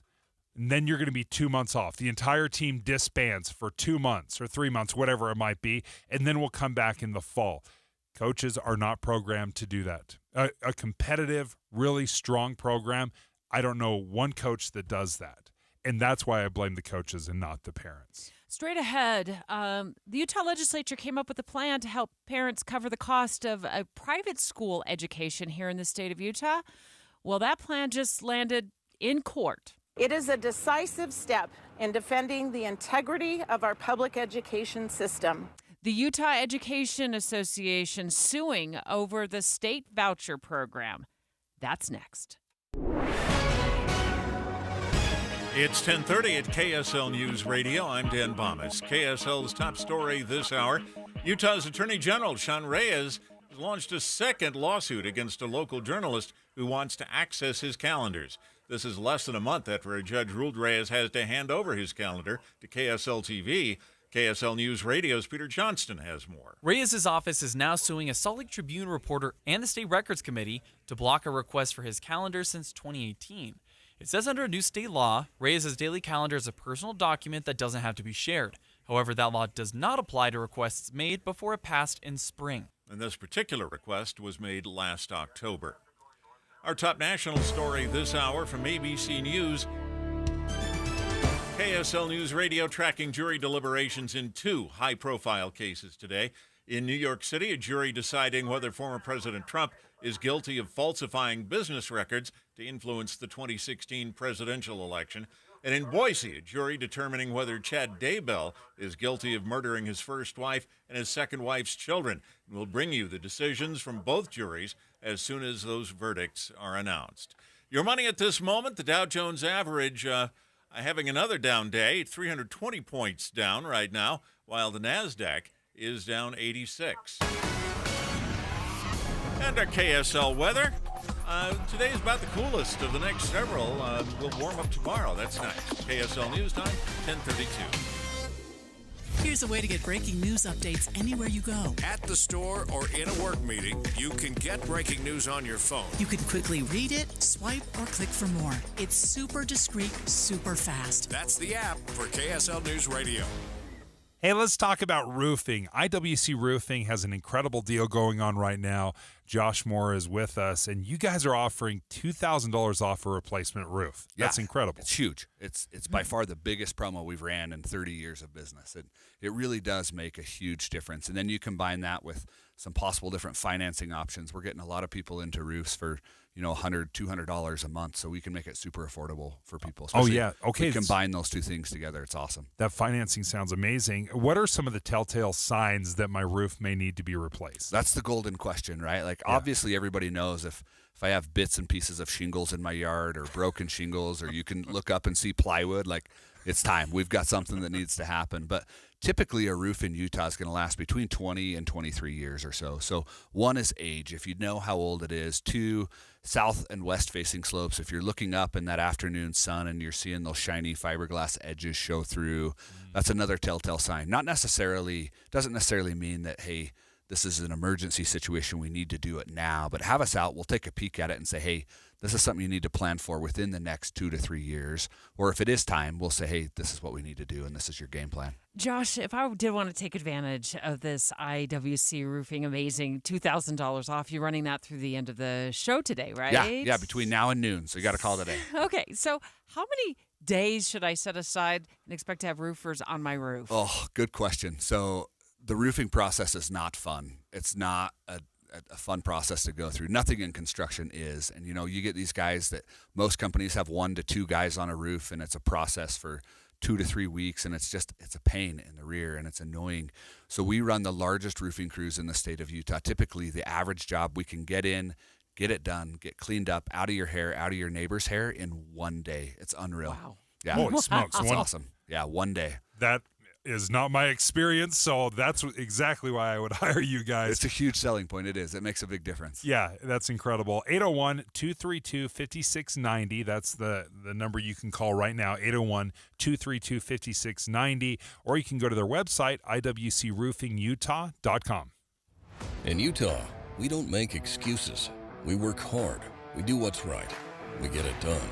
Washington, D.C. could learn a lesson from Utah and from Republican John Curtis.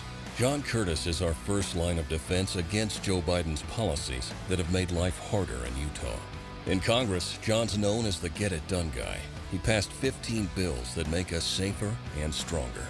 John Curtis is reducing regulations so Utah small businesses can grow and you can afford your energy bills. And as always, he's fighting for American energy dominance as our champion for affordable, reliable, and clean energy. When Utah thrives, America thrives. John Curtis knows that, and in the U.S. Senate, he'll teach Washington how we do it in Utah. John Curtis, working hard and getting it done the Utah way. ClearPath Action Fund paid for and is responsible for the content of this advertising. Not authorized by any candidate or candidates committee. ClearPathActionFund.org. Emergency traffic brought to you by Dino Day. Celebrate on June 1st at all Sinclair locations. Here's Heather Kelly. Well, traffic is struggling to get back up to freeway speeds. Northbound I-15 through Utah County, you are still at a crawl, less than 20 miles per hour right now between 12th North and Lehigh and the point of the mountain. It's due to an earlier crash that had 5 lanes of the freeway shut down. Only the right lane and shoulder are now blocked. The other 5 lanes have been opened, but traffic's still at a crawl. It's going to take you an extra 20 minutes or so just to get through Lehigh. Need a perfect event venue? There's a place. This is the Place Heritage Park, ideal for weddings and events, featuring 11 venues, beautiful grounds, affordability for any celebration. Call or visit thisistheplace.org. Heather Kelly in the KSL Traffic Center. Partly cloudy today with a high of 73. It warms up for the weekend with a high of 88 on Saturday. Right now, 63 degrees and sunny. I'm Dan Bomas from the KSL Common Spirit Health Studios. Listen online at kslnewsradio.com. We're Utah's news, traffic, and weather station.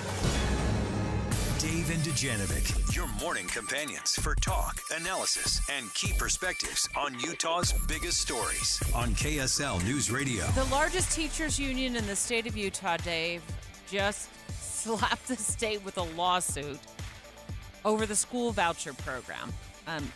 It wasn't too long ago that this voucher program kicked into full gear, where parents could sign up to have money sent to the private school they wanted to send their kid to. So instead of sending your child to public school, you have an option to help, get, your kid's private school tuition financed through the state program. And when we've talked about voucher programs in the past, that's largely what it was set aside for, is the private schools.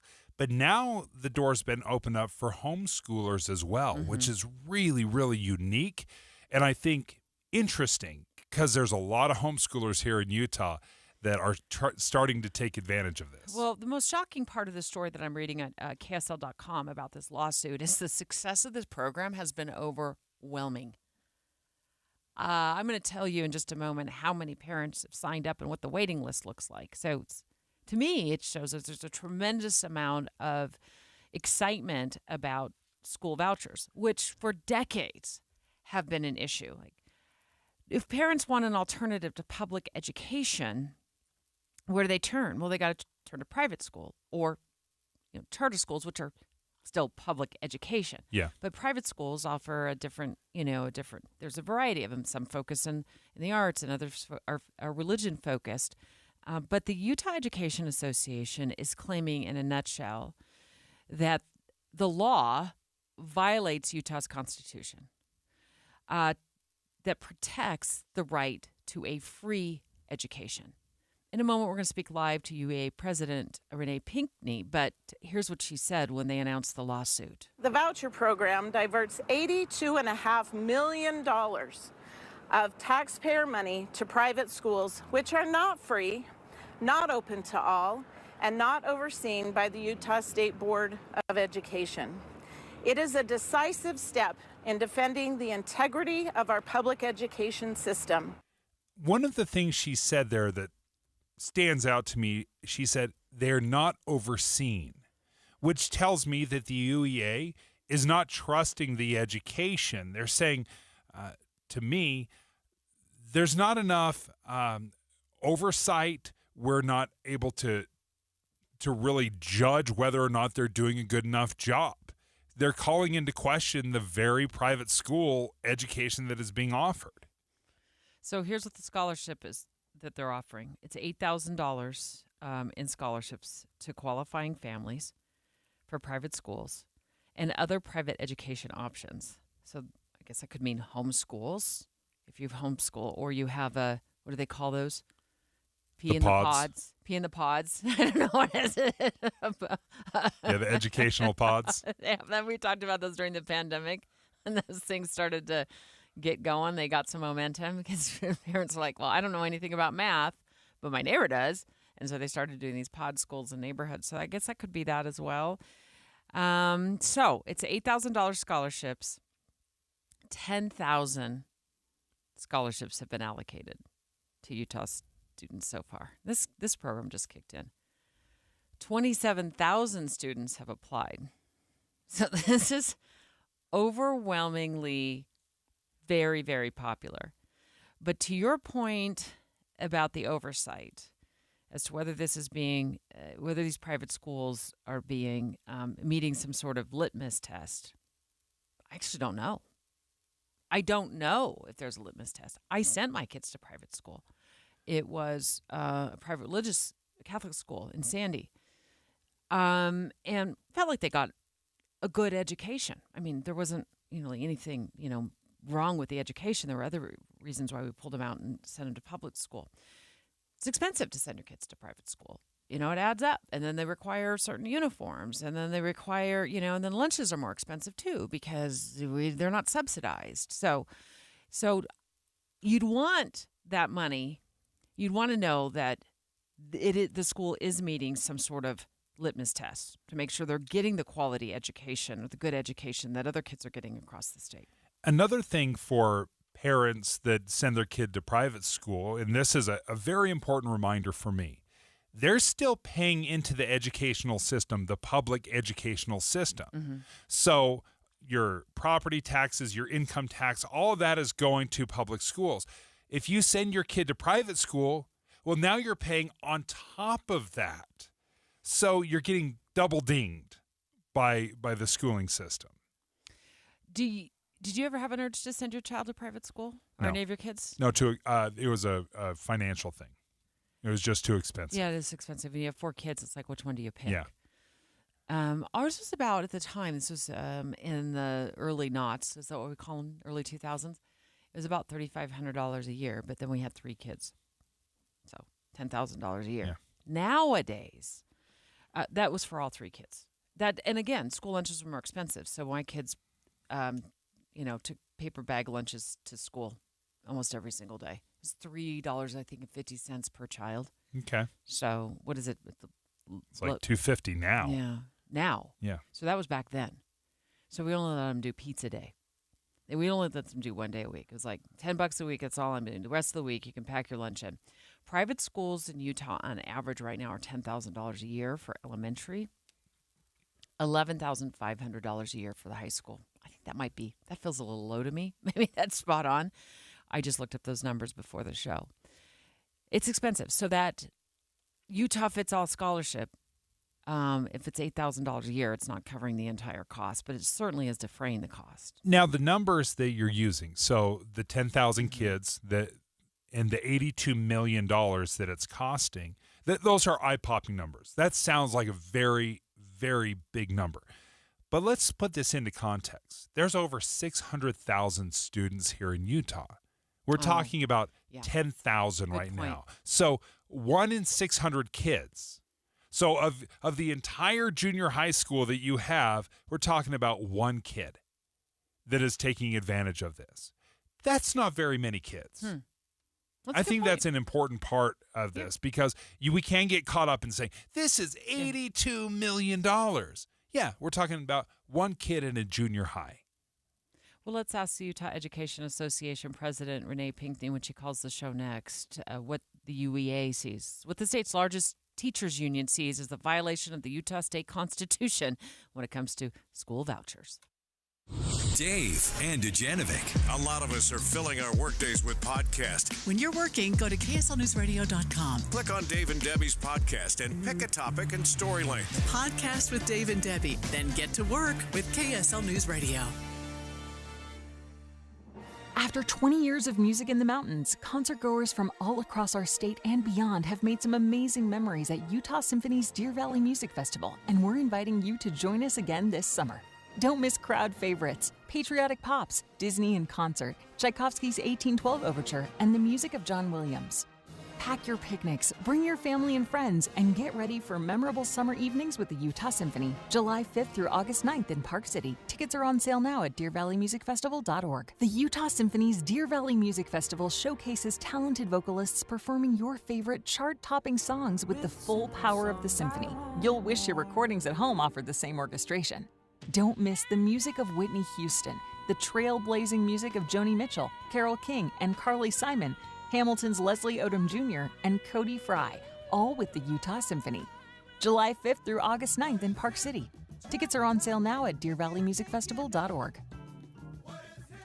We're with IWC Roofing right now. Josh Moore joins us. And Josh, we've talked about so many great things. Number one, that you have a great deal going on this summer. Make sure you call in the next hour and 15 minutes because IWC Roofing is offering $2,000 off a replacement roof. Any strings attached to this? What do we need to know? So that's a great question. So this is kind of an extended Memorial Day sale. Okay. So it's really just if you call today during the show, that's kind of the whole goal here is, or we'll always do a repair, some sort of a deal and help our customers out. But this $2,000 off is kind of it's the extra icing on the cake. It's the above and beyond for your listeners to make sure that we take care of them. So we appreciate you having us on. That $2,000 and the financing together is huge. So we want you to call today. Josh, tell us why it's so important to replace your roof sooner rather than later. That's a great question, right? We've all heard the horror stories of you decide to wait 1 year and it's 1 year too long. And now all of a sudden you've got a leak or an issue, which now has caused tens of thousands, if not hundreds of thousands of dollars. And let's be honest, like a roofing project isn't the sexiest project you can do to your house, right? It's not the funnest. It can give you a facelift and it can make things look a lot nicer, but it's not like a kitchen remodel where it's, holy cow, this just changed my life, right? However, a roof and a foundation are probably by far the two most important things in your home. One holds it up and one protects everything inside. So we would much rather do preventative maintenance and get this replaced and taken care of or fixed before you've got massive issues on your hand. And the financing aspect is something that I didn't realize was out there, that you don't have to come up with tens of thousands of dollars right up front, that you can finance this through. Yeah, absolutely. And if you've got time to save up, and that's awesome if you can make that happen. But in all reality, for the mass majority of people out there to just have $15,000 or so, just free cash sitting there just isn't a reality for a lot of people. Most people stress about changing car tires for a couple $100, exactly. Let alone something like this. So we've got lots of different financing options so that we really can make it work for anybody's financial situation. Learn more at IWCRoofingUtah.com or give them a call right now. Again, make sure you give this phone call to get that $2,000 off replacement roof deal at 801-232-5690, 801-232-5690. For over 22 years, Speaking on Business on KSL News Radio has been a beloved tradition, celebrating our heroic business leaders and Utah consumers who have helped build one of the strongest state economies in the nation. Now, under the stewardship of the Salt Lake Chamber and hosted by Chamber President and CEO Derek Miller, the program continues to shine a spotlight on those who make Utah's business environment dynamic and thriving. With his expertise and passion, Derek brings the stories of our business community to life. As part of the Salt Lake Chamber, Speaking on Business is proud to continue its legacy of highlighting inspiring stories, trends, and special guests. Support Utah businesses now and be part of Utah's thriving economy. More information can be found at slchamber.com. That's slchamber.com. With the three things you need to know this hour, I'm Dan Bomas. First, juries in two high-profile cases, Chad Daybell and former President Trump, are deliberating today in Boise and New York City. Second, police investigating the stabbing death of a 16-year-old in Harriman. And third, millennials don't owe as much on their credit cards as younger Gen Z borrowers. Right now, 64 degrees and sunny in Salt Lake City. And back to Dave and Dujanovic on KSL News Radio. Dave and Dujanovic. The state's largest teachers union, the UEA, Utah Education Association, filing a lawsuit saying that the Utah Fits All voucher program is unconstitutional. That's where parents can get about $8,000 to send their child to private school. And the numbers are big. And I totally messed up the math. I'm so sorry. I apologize to everyone. I messed up the math. What math did you mess up? Okay, this is the thing. You've got over 600,000 kids, right? Yes. Students here in Utah. 10,000 of these kids are using this scholarship, so either to private school or homeschooling. And I said it was 1 in 600. It's actually 1 in 60. So it's not just one kid in a school. It's one kid out of every couple classrooms. We're going to send you back to math class, I know. Dave. I all right. should have paid a little bit more attention. Thanks for pointing that out. But to just give you an idea, this is affecting a good chunk, but it's not overwhelming the system. Still, the vast majority of Utahns are using the public school system. Utah Education Association President Renee Pinkney live on the line with us. Good morning. Tell us why you feel this violates the Utah state constitution, Renee. Well, first, thank you very much for having me. And, at UEA, we have had a position of opposition to vouchers since 1971, and we live our mission every single day. We unapologetically defend the promise of public education, which is the cornerstone of our democracy. We unapologetically defend our chosen profession, and we strive to strengthen and elevate it. We unapologetically promote quality schools for all of Utah's children, and we unapologetically advocate for educators and their working conditions. And when you have a voucher program that has siphoned off $82 million from the income tax revenue fund, that is basically limiting our public education students' opportunities. It is impacting our quality public schools, and quite frankly, it may have detrimental effects to student success because we need more resources put into public schools, not less. And those resources include time, people, and money. One of your concerns I saw you had said to us here at KSL was one of the concerns was they're not overseen. Do you not trust private schools in the education that they're delivering? Well, that's the thing is we don't know because there is a huge lack of accountability. And in the last couple of days, we have heard from parents who are also taxpayers and send their kids to public schools, and they are very concerned about the lack of accountability, that we really don't have any oversight, And we are all for standards, but we're not for double standards. So we really believe that lack of accountability is a huge piece as far as this particular program. And we know that in terms of the allocation per student, that it is double for those students who are receiving this voucher as opposed to public school students. And as a parent who sent my kids through the public school system, I would be furious, just like the parents that we've heard from, that our public school students' opportunities, their success, and quality public education is being hindered by the fact that $82 million has been siphoned off. Renee Pinckney, the Utah Education Association president, live on the line with us. The UEA suing the state over the scholarship voucher program that has been implemented at the state, where parents can get $8,000 to send their child to a private school or to homeschool them. Renee, I look at these numbers that there's 27,000 students who've applied. I'm assuming most of those students, it's the parents who are applying on behalf of the students. And they've allocated money or scholarships to 10,000 students. I look at that, I think, that shows that this program is popular and successful. But I want to take a step back from that as I look at this. What I also wonder is, who picks and chooses what child gets a scholarship and which child doesn't? Do you happen to know that?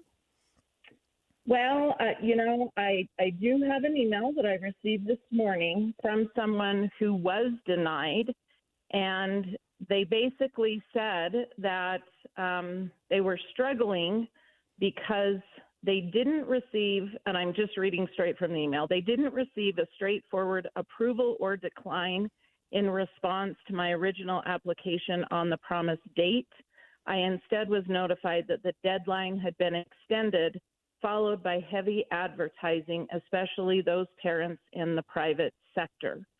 So I'm not going to go over the other, the inferences that were made, but I do know that it's likely coming from ACE, which is the program manager that was that received the contract. So I'm not really sure exactly, but that is just one piece from a parent, educator, and taxpayer in terms of their experience.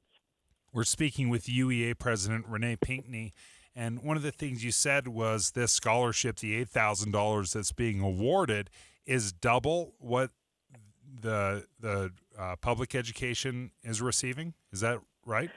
So from the weighted per pupil unit, as far as what is allocated by the state, it is almost double. I believe our WPU is roughly $4,400 for each student in public school. And, this is an $8,000 voucher. If I decided to homeschool my children, does that mean, Renee, that I could get up to $8,000 per child?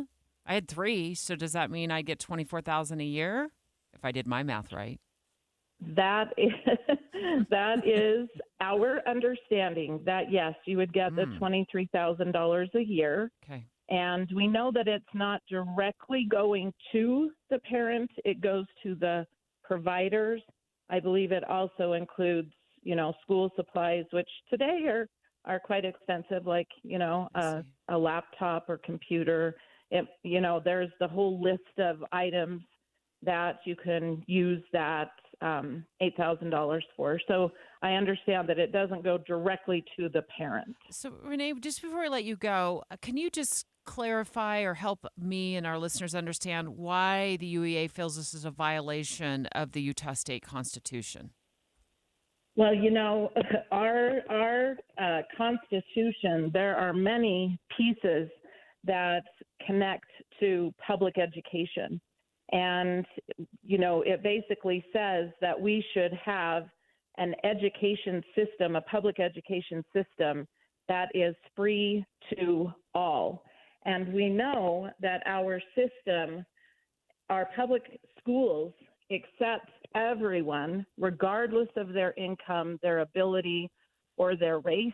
And we know that our neighborhood schools need more money, not less. And our kids have overwhelming needs that need to be met when they need them met. And that is where our neighborhood public schools are struggling, because we simply don't have the time, people, and money to make sure that we can meet all of those student needs. And it was said to me after the voucher bill passed that when you have students who are leaving your schools, you will have lower class sizes. And that's not how it works.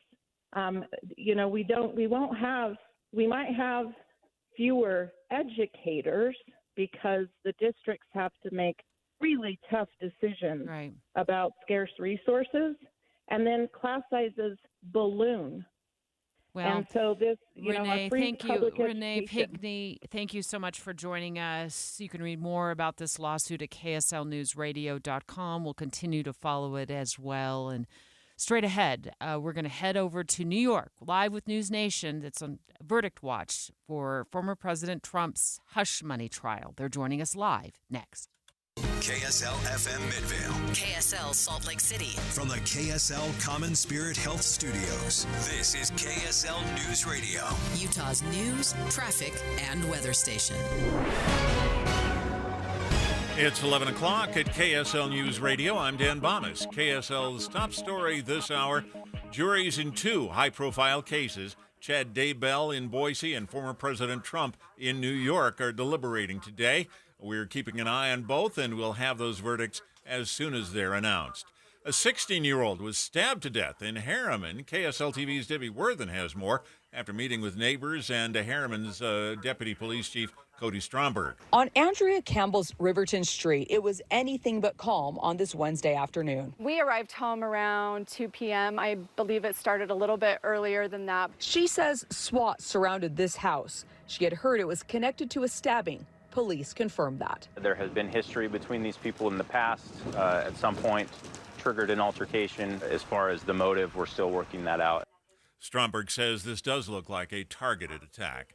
Your money at this moment: the Dow Jones average down on the day 262 points right now, and the NASDAQ is down 84. Looks like we'll see sunshine and a little warmer temperatures coming up. KSL News Time, 11:01. News doesn't just mean information or dates. It's the story of our local history being told in real time. Be a part of the story. This is Tim Hughes and Amanda Dixon. We hope to be a part of your story. We have you covered on KSL News Radio. It's springtime in the Rockies, and it's time to apply Revive Organic Soil Treatment. A Revive treatment with fertilization, aeration, and good watering is the key to building stronger roots for a healthy, lush green lawn. Revive fertilizes and moves water and nutrients deeper into the soil. Take advantage of spring storms with an application of Revive now. Protect yourself from drought later this summer and skyrocketing water costs. With Revive, if you water 2 times a week, it's like watering 4. Apply Revive Organic Soil Treatment today. It works.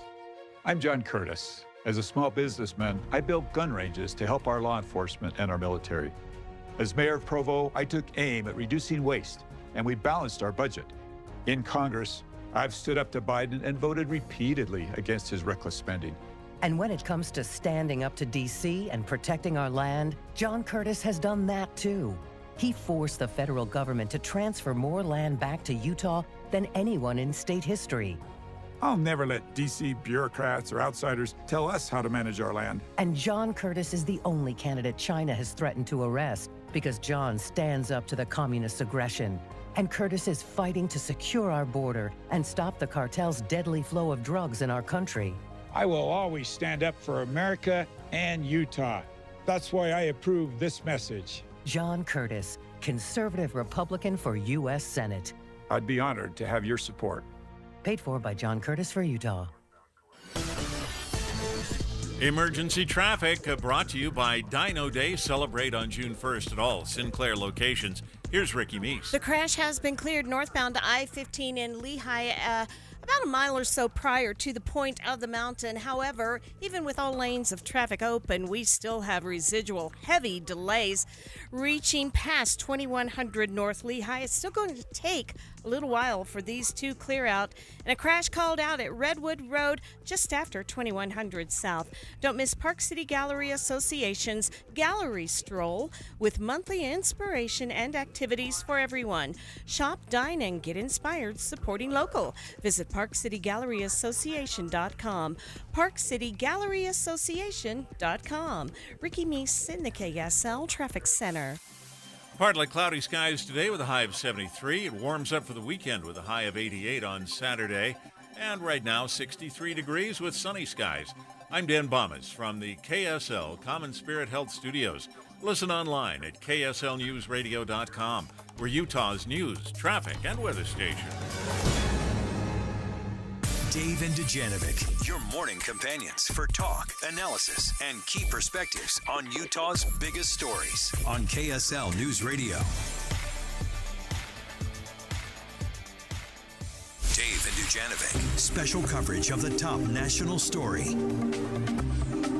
We're going to take you live inside the courtroom and just as close as we can get anyway to former President Trump's trial. Jury now deliberating. We were on. Oh, here we go. Is that's the clock up there in the left-hand corner on News Nation? We're going to be joined by News Nation in just a moment. How many hours does that say, Dave? 8 hours and 8 minutes so far. Yeah.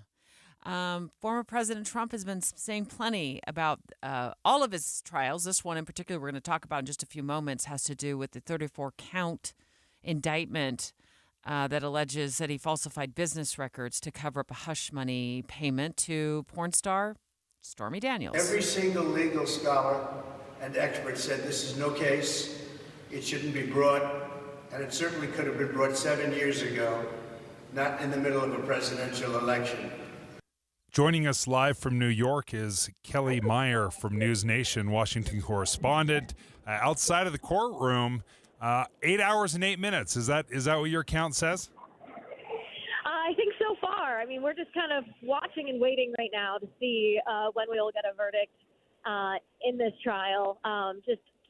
Waiting to see exactly how this all pans out. It might not happen today, maybe tomorrow, but just constantly keeping an eye on what's happening inside as this jury will deliberate over this, historic moment in America. Yeah, the big development I saw, Kelly, come over was that the jury had gone back and asked for evidence or the testimony of David Pecker, former head of the National Enquirer, and what that meeting was all about in 2015 that he said on the stand involved President Trump, who would be elected president that year, and then take over the Oval Office in 2016, and Michael Cohen. So what are you hearing about that jury request? Yeah, so I think what this all shows is that the jury is coming back with some specific requests to hear this specific witness testimony again, to review that specific meeting, really showing that the jury is taking its time in this deliberation, taking this serious, obviously, wanting to hear some of these jury instructions again. And I think it gives them that time to review this. I think unlikely that they'll be able to get through all of this essentially today and have some sort of verdict. I think that's what everybody's kind of watching, and that the ability to go back through this all within the time frame, it might be pushed into tomorrow. But I do think it's showing that the jury is trying to take its time with this and take this very seriously. The jury did ask for some clarification from the judge on his instructions, this additional testimony that you were talking about. Have they asked for anything additionally?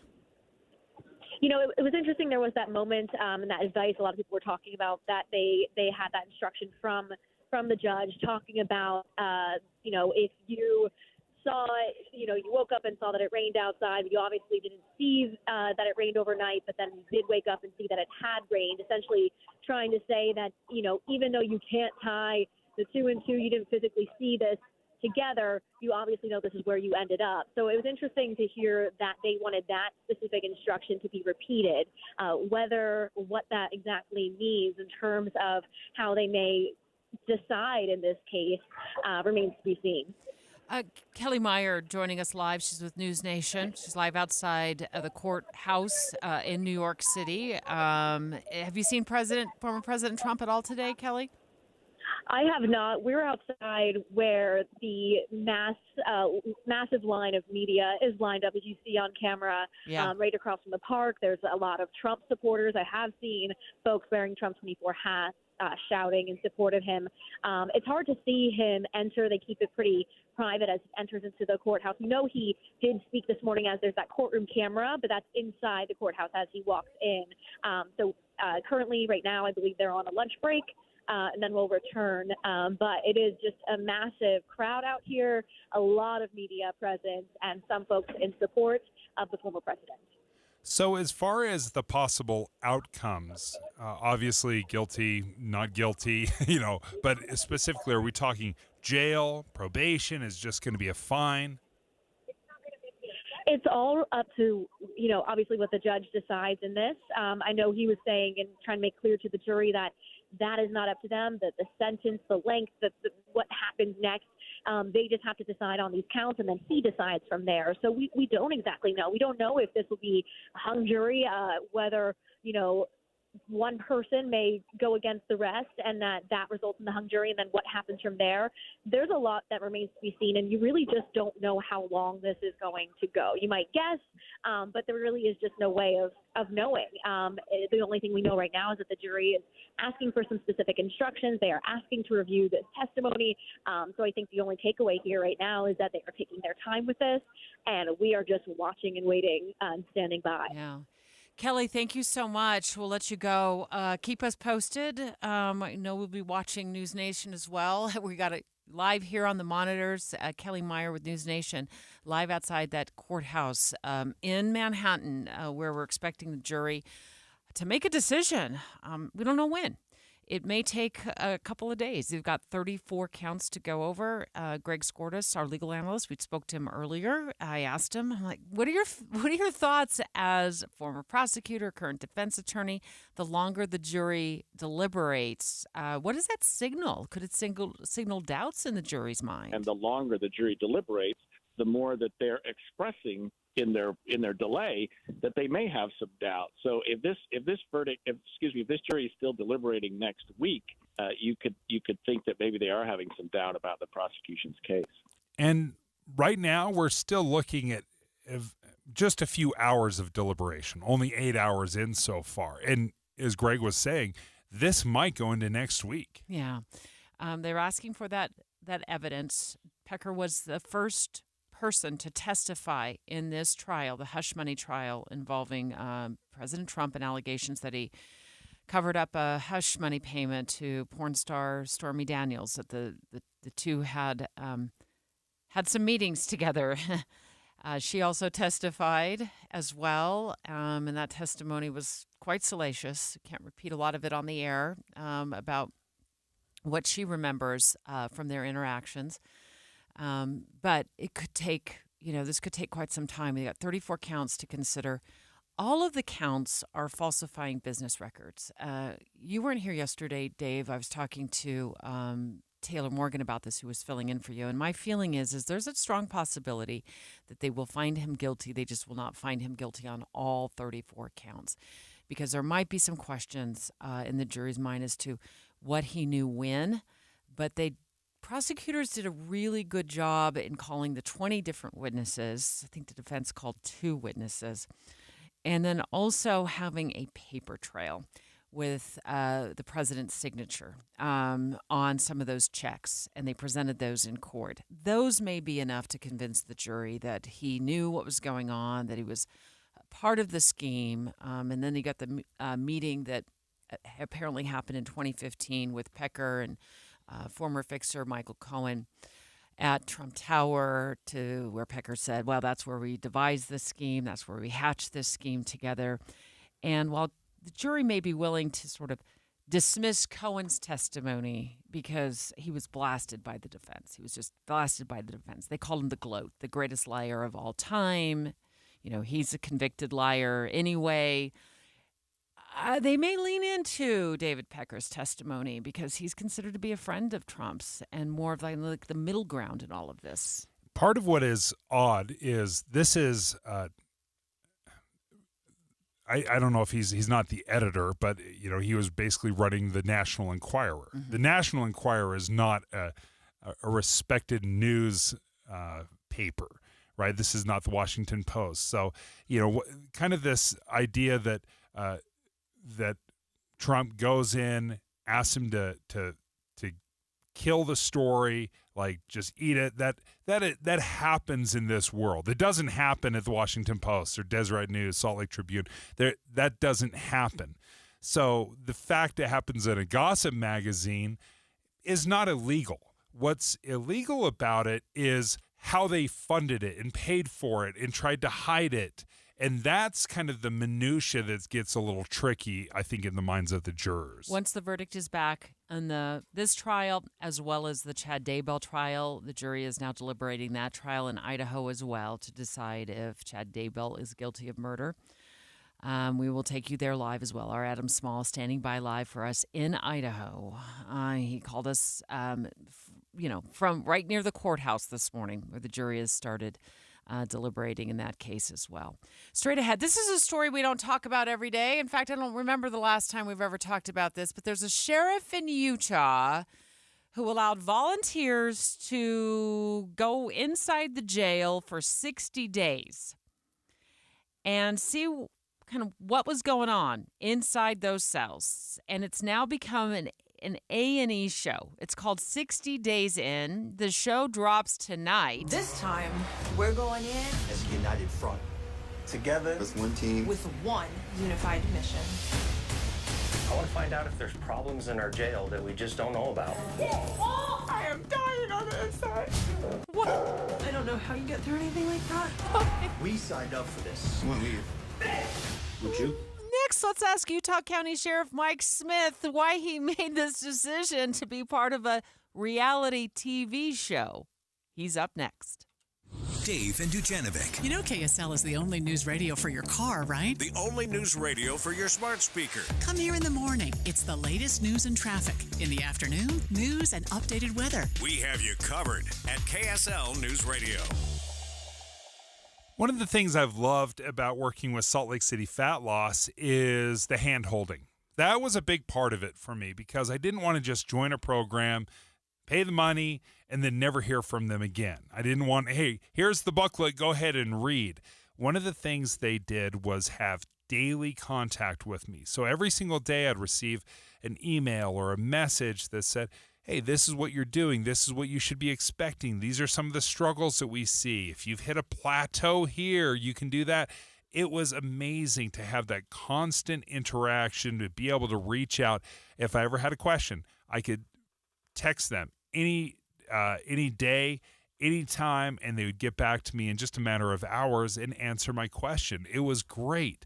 And with Salt Lake City Fat Loss, I lost 57 pounds. In 60 days, I feel great. I did it without surgery, without injections. That was a big part of it for me. I didn't want to do surgery or injections.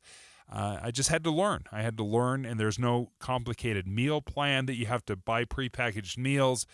If you're interested, visit their website, get a free consultation at slcfatloss.com. $200 off right now if you use my name, Dave. But go ahead and check it out at slcfatloss.com. Once you've logged out, punch in. Good afternoon, 3 o'clock at KSL News Radio. Put Jeff Kaplan in the passenger seat with traffic and weather every 10 minutes on the 9s, breaking news, and the day's biggest stories. Jeff Kaplan's Afternoon News, 3 to 7 on KSL News Radio. Discover the best of senior living at Trio Orem and Trio South Ogden. Today's older adults aren't wrapping up their life's journey, they're seeking a new one. And Trio Independent Living is here to help them do just that. With a smart, modern, and connected lifestyle, residents cultivate relationships and maximize independence through signature programs like Prime Fit Wellness that bring living well and well-being to life. Welcome to the new age of senior living. Schedule your visit at leisurecare.com/Utah today. What's wrong? My travel rewards card didn't earn enough miles for my vacation. again. Are you crying? Are you crying because of that other credit card? Uh-huh. Well, switch to the Capital One Venture card. Venture lets you redeem miles on any travel purchase. Really? Yep, and you earn unlimited double miles on every purchase every single day. The Capital One Venture card. What's in your wallet? Terms apply. See CapitalOne.com for details. Hey everyone, it's Ted from Consumer Cellular, the guy in the orange sweater, and this is your wake-up call. If you're paying too much for wireless service, you don't have to keep having that nightmare. Consumer Cellular has the same fast, reliable coverage as the leading carriers for less. And for a limited time, new customers receive their second month free when they sign up and use promo code MONTHFREE by May 31st. So why keep spending more than you have to? Seriously, wake up and call 1-888-FREEDOM or visit consumercellular.com. Taxes, fees, and other third-party charges will apply. See website for additional details. It's Dino Day at all Sinclair locations Saturday, June 1st. Fuel up, saving up to 30 cents per gallon on Sinclair's top-tier premium-grade fuel using Dino Pay. Come early and grab some Dino swag. Remember, Saturday, June 1st at all Sinclair locations. Love the filler moments at a Sinclair gas station near you with Dino Care, our top-tier gasoline for a cleaner engine. Some sweet and salty snacks for the commute, and a big green Dino for the memories. Find a gas station near you at sinclairoil.com. Any Hour Services can help unclog any drain in your house, whether you have a backup, a clog, or a slow drain you want fixed. Call Any Hour Services or visit anyhourservices.com. When the weather warms up, it's like a stampede, except instead of dust stirred up by hundreds of hooves, it's a cascade of phone calls to Advanced Window Products. This is Jeff Kaplan. Soon as the sun shines and the snow's gone, people want new windows and frames from Utah's #1 custom window maker, and the wait for installation grows longer. But right now, you can get near the front of the line by calling for a quote and get $2,500 off when you purchase 10 windows or more. That's on top of the incredible savings for the highest quality double-pane windows and frames, any style, any color. See, at Advanced Window Products, they actually build the windows here in Utah, they install the windows, and they guarantee them for life. There's no middleman, and they can pass the savings on to you. They even offer buy now, pay later. So get in before the wait grows longer and get the $2,500 off. Get your new windows this spring. Make the call. Advanced Window Products, 801-850-9100. That's 801-850-9100. Or visit advancedwindowsusa.com. With the three things you need to know this hour, I'm Dan Bomas. First, no verdicts yet in either the Trump hush money case in New York or the Chad Daybell murder case in Boise. Second, police in Harriman investigating the stabbing death of a teenager. And third, Utah State University breaking ground on the first veterinary school in the state. 63 degrees and sunny in Salt Lake City. And back to Dave and Dujanovic on KSL News Radio. Dave and Dujanovic.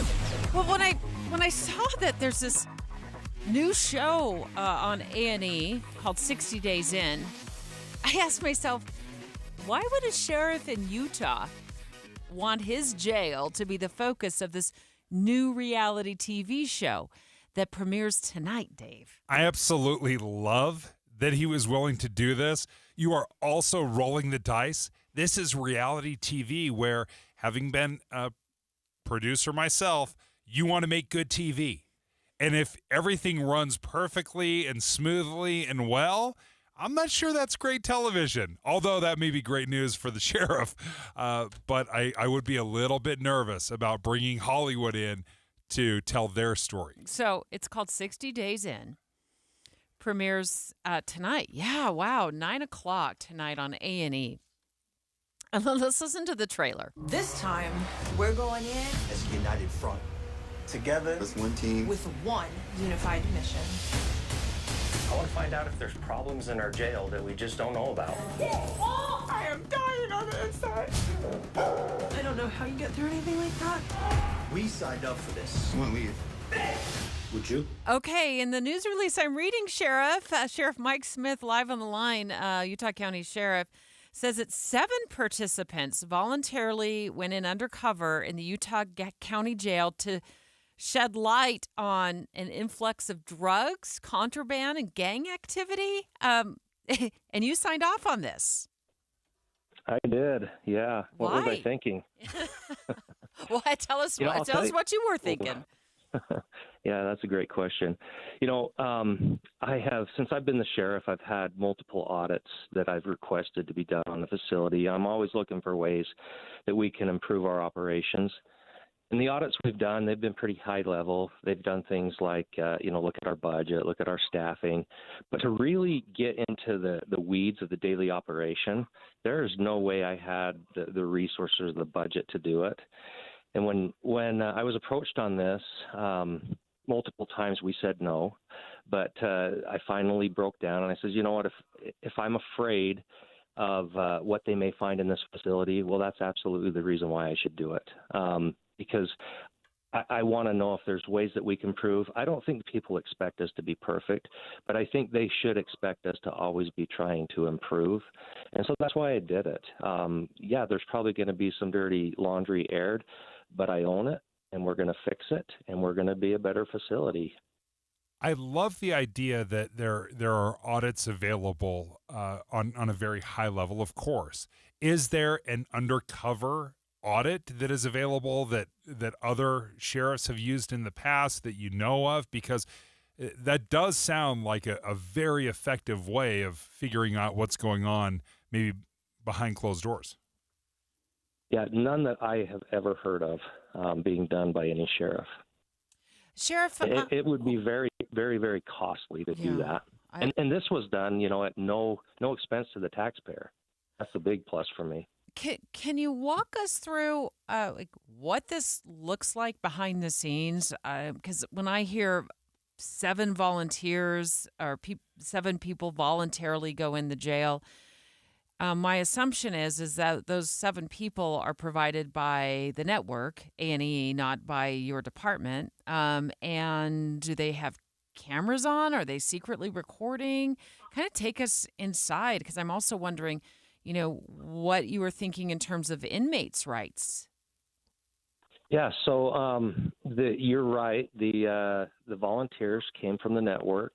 They went through a process, and then they brought me a final list of people that we watched video interviews on, and we made the final decisions on who they would be.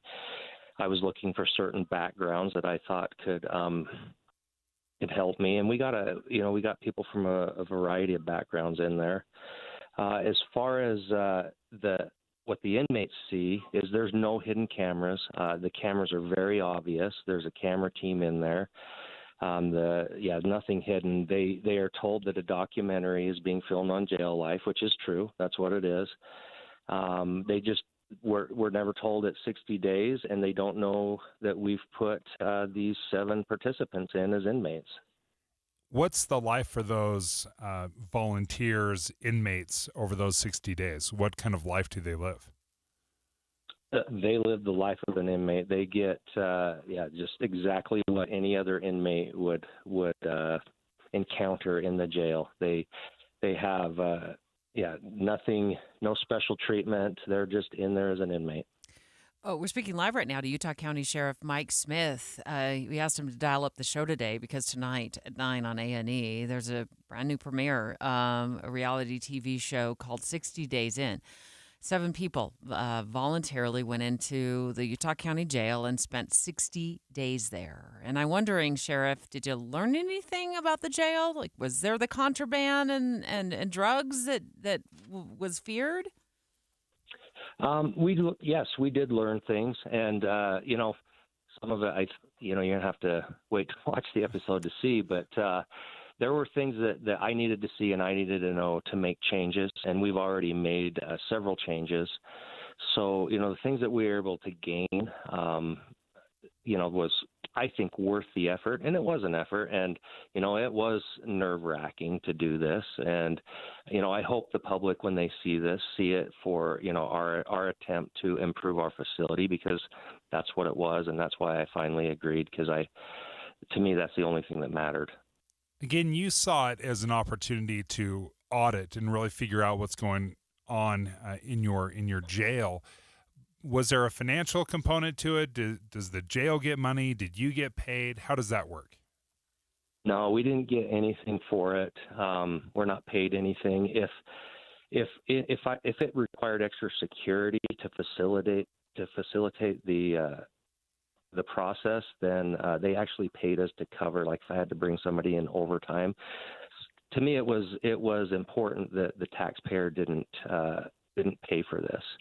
So no, we didn't receive any money to do it, but we also, we're net zero on taxpayers not having to fund any of this. Did the jail guards know that they were involved in a documentary? I mean, what was the ultimate goal? Was it also to sort of spy on making sure your staff is doing a good job and staying within the bounds? Yes, exactly. I mean, they know a documentary is being filmed because, like I said, the cameras are very obvious. That was no secret to anybody. And anybody that you see on there that isn't blurred, they signed a release to be on it. So they knew that was happening. But, yeah, the part of it was, to see the daily operations, including the way my employees interact with the inmates. Have you seen any episodes so far, or are you going to be watching it just like the rest of us for the first time tonight? No, I have actually seen the episode tonight. And? So, yeah. And? And? Should we tune in? Tonight. Come on, Sheriff. Full transparency. Are you loving it? Yeah. I mean, that's not me, right? I'm not loving that aspect of it. Yeah. Like I said, I'm not loving the, hey, you're on TV part of it, but the end result of making our facility better, I guess, outweighed that in my mind. Well, we look forward. This is a very brave, interesting, yes, masochistic thing to do. I don't know. It's a pretty wild thing. I can't believe you did it. I love that you did. I love the transparency. I'm very interested in watching how things run. Sheriff, keep our number handy because we'd love to have you back on the show and ask you more about the changes that are being implemented, have been implemented as a result of being on a reality TV show there at the Utah County Jail. 60 Days In premieres tonight at 9 on A&E. That's just a little bit past my bedtime, but I might bend the rules to check it out. I just love that he's brave enough to do it. I don't know if a lot of organizations in the world are willing to say, hey, come in, dig up the dirt because it makes us better. That is a very, very brave thing to do. And I hope he doesn't get bitten by Hollywood. I hope they do a very honest job of revealing the good and the bad of the jail. Thanks, Sheriff. Fun to talk to you. It'll be even funner to watch the show tonight. Okay, here's what we got lined up for the next 30 minutes of the show. We're going to get live analysis on the jury deliberations in the Chad Daybell trial in Idaho. Of course, Chad Daybell facing the death penalty in the murders of Tylee and JJ, and we've been following that closely, and also the death of his wife, Tammy. So we will get Greg Skordas on the line in about 20 minutes from now. And straight ahead, the Utah Education Association's lawsuit against the state of Utah over the voucher program. That's next.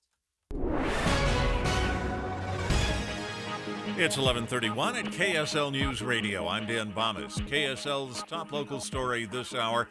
We're waiting for a jury verdict in Boise today, where the court is determining whether Chad Daybell is guilty in the murders of his first wife and the two children of his second wife, Lori Vallow Daybell. And we're also waiting for a verdict in the case of former President Donald Trump. He's accused in the hush money case where he was accused of trying to affect the outcome of the 2016 election. Drawings released today show us what the new ballpark is going to look like in South Jordan. That'll be the new home for the Salt Lake Bees. KSL News Radio's Randall Jepson has more. The new renderings of Daybreak Field, they look impressive with various levels of club seats. There's even some party decks along the first and third baselines. The stadium overall will have 6,500 fixed seats. Then there's a grass berm behind the right field fence for picnics and families. Overall capacity will be at 8,000 fans.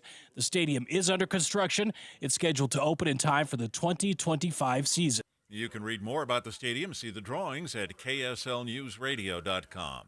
Your money at this moment, the Dow Jones average is still down 278 points right now, while the NASDAQ is down 57. And our KSL weather, looks like we'll see sunshine tomorrow and warming things up. KSL News Time, 11:32. You know what's great about KSL's traffic coverage? Trained traffic reporters and real listeners. Trading information and making the commute safer and faster for everyone. Every 10 minutes on the 9s, we have you covered on KSL News Radio. One of the things I loved about Connecticut is they came out to my house and they walked me through why soft water is important. Because you may not understand the science or the reasoning behind getting soft water and what it does to your pipes, but they did. They walked me through every room and said, "Look, this is where hard water is kind of messing up your house." And they showed me where it really manifests itself was in our bathrooms. So the sinks and the hard water corrosion, the buildup in the showers, you would see. You just couldn't clean the shower enough because of the hard water buildup in the scum. It was like you need a jackhammer. But Connecticut's soft water system is so effective. It uses 2/3 less salt than everybody else, so it's highly effective. It works 24/7. It doesn't run out. A lot of systems will actually run out of soft water in a day. If you have a busy morning of laundry and showers and dishes, then by the end of the day, you'll be out of soft water and you don't get to enjoy the benefits. So give Connecticut of Utah a call, 801-576-8600. That's 801-576-8600. They're an authorized Connecticut dealer, or check them out online at softwaterutah.com. The IRS is the most powerful collection agency on earth, and if you owe back taxes, the news isn't good. The IRS is raising the interest rate it charges on unpaid taxes, and further rate hikes are expected. Most people don't know it, but the IRS adds interest charges to your tax debts daily. So if you owe the IRS today, you'll owe even more tomorrow. And it doesn't stop until you get right with the IRS. The good news is getting right can start with one phone call to Optima Tax Relief, America's #1 tax relief firm. Optima's tax professionals specialize in the Fresh Start Initiative, a powerful IRS program that can save you thousands if you qualify. In fact, the experts at Optima have resolved over $1 billion in tax debt for their clients. Call now for a free consultation. Call 800-343-6460. 800-343-6460. 800-343-6460. Optima Tax Relief. Some restrictions apply. For complete details, please visit OptimaTaxRelief.com. Imagine if you could track your credit score anytime without impacting your score. Or imagine if you could know before you apply for a loan how it might affect your credit score. Well, you don't have to imagine it anymore because our friends at Utah Community Credit Union have done that. It's called the UCCU Credit Score Toolbox, and it's right on board their app. You can take the building of your credit score into your own hands. All the things that you can do right there on the app, like, you can correct errors to your credit report right there and improve your credit score. Well, they told us recently you can even simulate what will happen if you pay off a credit card or apply for a loan, how that might affect your credit score. I've never heard of anything like it. Plus, you get a free monthly credit report that includes all the information that you'd find on your credit file. The third tool in your credit arsenal is credit monitoring, and UCCU makes it happen. There's no new apps to download. The Credit Score Toolbox is right inside the UCCU mobile banking app. Available now for free. UCCU. Love where you bank. Traffic and weather together, brought to you by Dino Day. Celebrate on June 1st at all Sinclair locations. Here's Ricky Meese. Leftover spots of heavy and slow traffic scattered northbound I-15 between 2100 North Lehigh and Bangor Highway in Draper. We do have a crash blocking traffic in Spanish Fork. This is at the bottom of the southbound I-15 ramps at 8000 South. You want to keep an eye out for crews that are at the scene in Spanish Fork. Again, traffic is blocked in that area. You may want to consider avoiding and taking an alternate route. Box Elder County has gone to the birds. Spring migration is here at Bear River Migratory Bird Refuge. See what visitors are chirping about with Box Elder County. For info, activities, and more, visit boxeldercounty.com. Ricky Meese in the KSL Traffic Center. Partly cloudy today with a high of 73. It warms up for the weekend with a high of 88 on Saturday. And right now, 64 degrees and sunny in Salt Lake City. I'm Dan Bomas from the KSL Common Spirit Health Studios. Listen online at kslnewsradio.com. We're Utah's news, traffic, and weather station. Dave and Dujanovic, your morning companions for talk, analysis, and key perspectives on Utah's biggest stories on KSL News Radio. One of the big stories that broke during the show is that we now have a lot more information on what's going on in South Jordan with the new stadium that's being built for the Salt Lake Bees. And we got a massive press release on that. Dave and I want to walk you through and update you on what we now know as the Hive, which is going to be the name of the new stadium out in the Daybreak area. That's the headliner for me. I wanted to know what the name was going to be. The Hive is perfect. Obviously, the Salt Lake Bees. Are they changing the name at all? I don't see that. They will still be known as the Bees, I'm sure. And then, the place is called the Hive. Now, if you're not familiar with South Jordan, it is on the south end of Salt Lake County. This is right off of Mountain View Corridor, which hugs the very west side of the Salt Lake Valley. And I don't know the exact south, and I live right down the street from it. But it seems to me it'd be about 110th south. I think I got that right.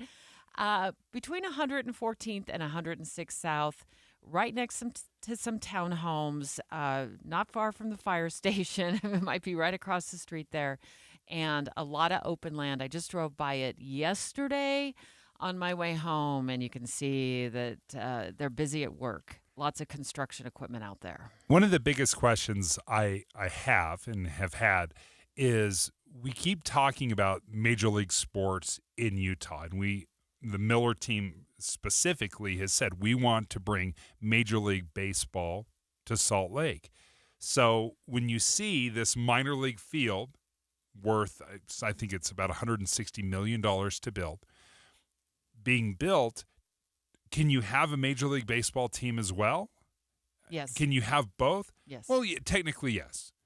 How common is it? Well, I'll tell you this. The Yankees, they have a minor league affiliate in Staten Island.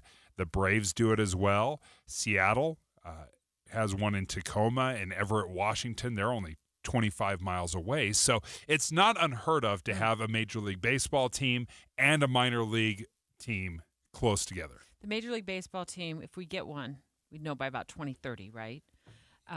Dave's shaking his head, yes. Everybody saw you on the radio shaking his head, yes. Yes, he said yes. I was confirming, yes. What he meant to say is, you're right, Debbie. Again. Be on the west side of Salt Lake City. You and I, not too long ago, took the show on the road. We went out, sat right across the street there at the Fair Park and broadcast live from where this stadium will be built.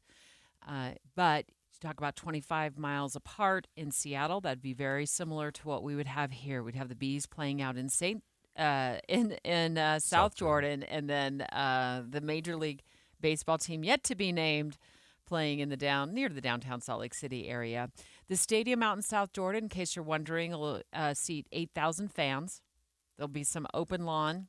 They said there's premium seating, club seating, and field level seating options. I'm the lawn gal. That's me. You like being buried in the outfield? whatever the cheapest seats are. And it looks like there'll be some, concessions as well. What really caught my eye is there'll be an alcohol-free family zone. I was really glad to see that because people can get a little tanked at some of these events. And then you've got kids in the area. Not your kids. They're not your kids. And it's obnoxious. So I'm glad that they're going with that. Another thing they're emphasizing, and this is something that is long overdue, and I hope they truly mean it. They say comfortable seats. And let me tell you, as a guy with pretty long legs, I would pay anything basically for comfortable seats. I wonder if they're learning a little bit from the movie theaters, where they realize we're just not going to pack them in as tight and as narrow as we can. We're not going to do the airline seating here at the events. Let's have a little elbow room, for heaven's sakes. So the fact that they're saying comfortable seats, I'm so excited. Has anybody invented an outdoor stadium seat where when you sit down on it, it doesn't sear off the back of your legs in the middle of July? Oh, that's a great question, Debbie. I can tell you, no, they have not. It is basically sitting on liquid fire. It's the worst. Here's my magma seat. It's not even that hot here in Salt Lake City. I'm like, somebody pour some water on this thing and put this fire out before I sit down. Also, tickets are now open for reservation. You can place a deposit right now for the 2025 season. So what'll happen is the Salt Lake Bees will move from the 13th South location, Main Street, in Salt Lake City, and they'll head out to South Jordan. They'll be playing out there next spring. They'll open up the spring season out there in South Jordan, and it looks like they'll have entertainment. We talked about the family-free alcohol zone. That's awesome. Good job. There'll be a big video board, concessions, and they said locally inspired concessions. What does that mean?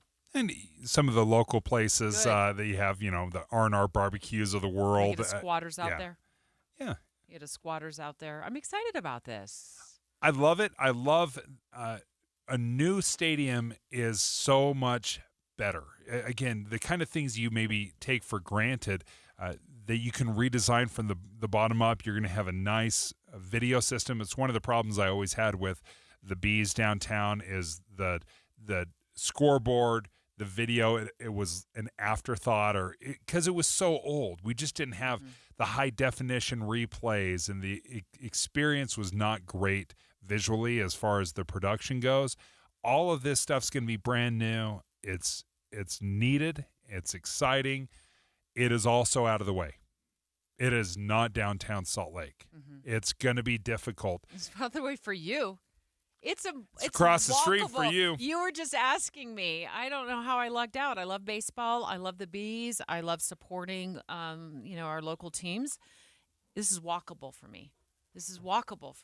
So thank you. Thank you. I appreciate it. Just remember, if it's walkable for you, it's walkable for all your friends. They're going to be parking in your driveway. Anybody who listens can come over, park on my street. We'll all walk over together. So that's awesome. Good job. It's a big development here. We've got no more information on what's going on in South Jordan, and that the move is on track. That the Bees will be leaving Salt Lake City and playing the first season next year, 2025. It'll be here before you know it.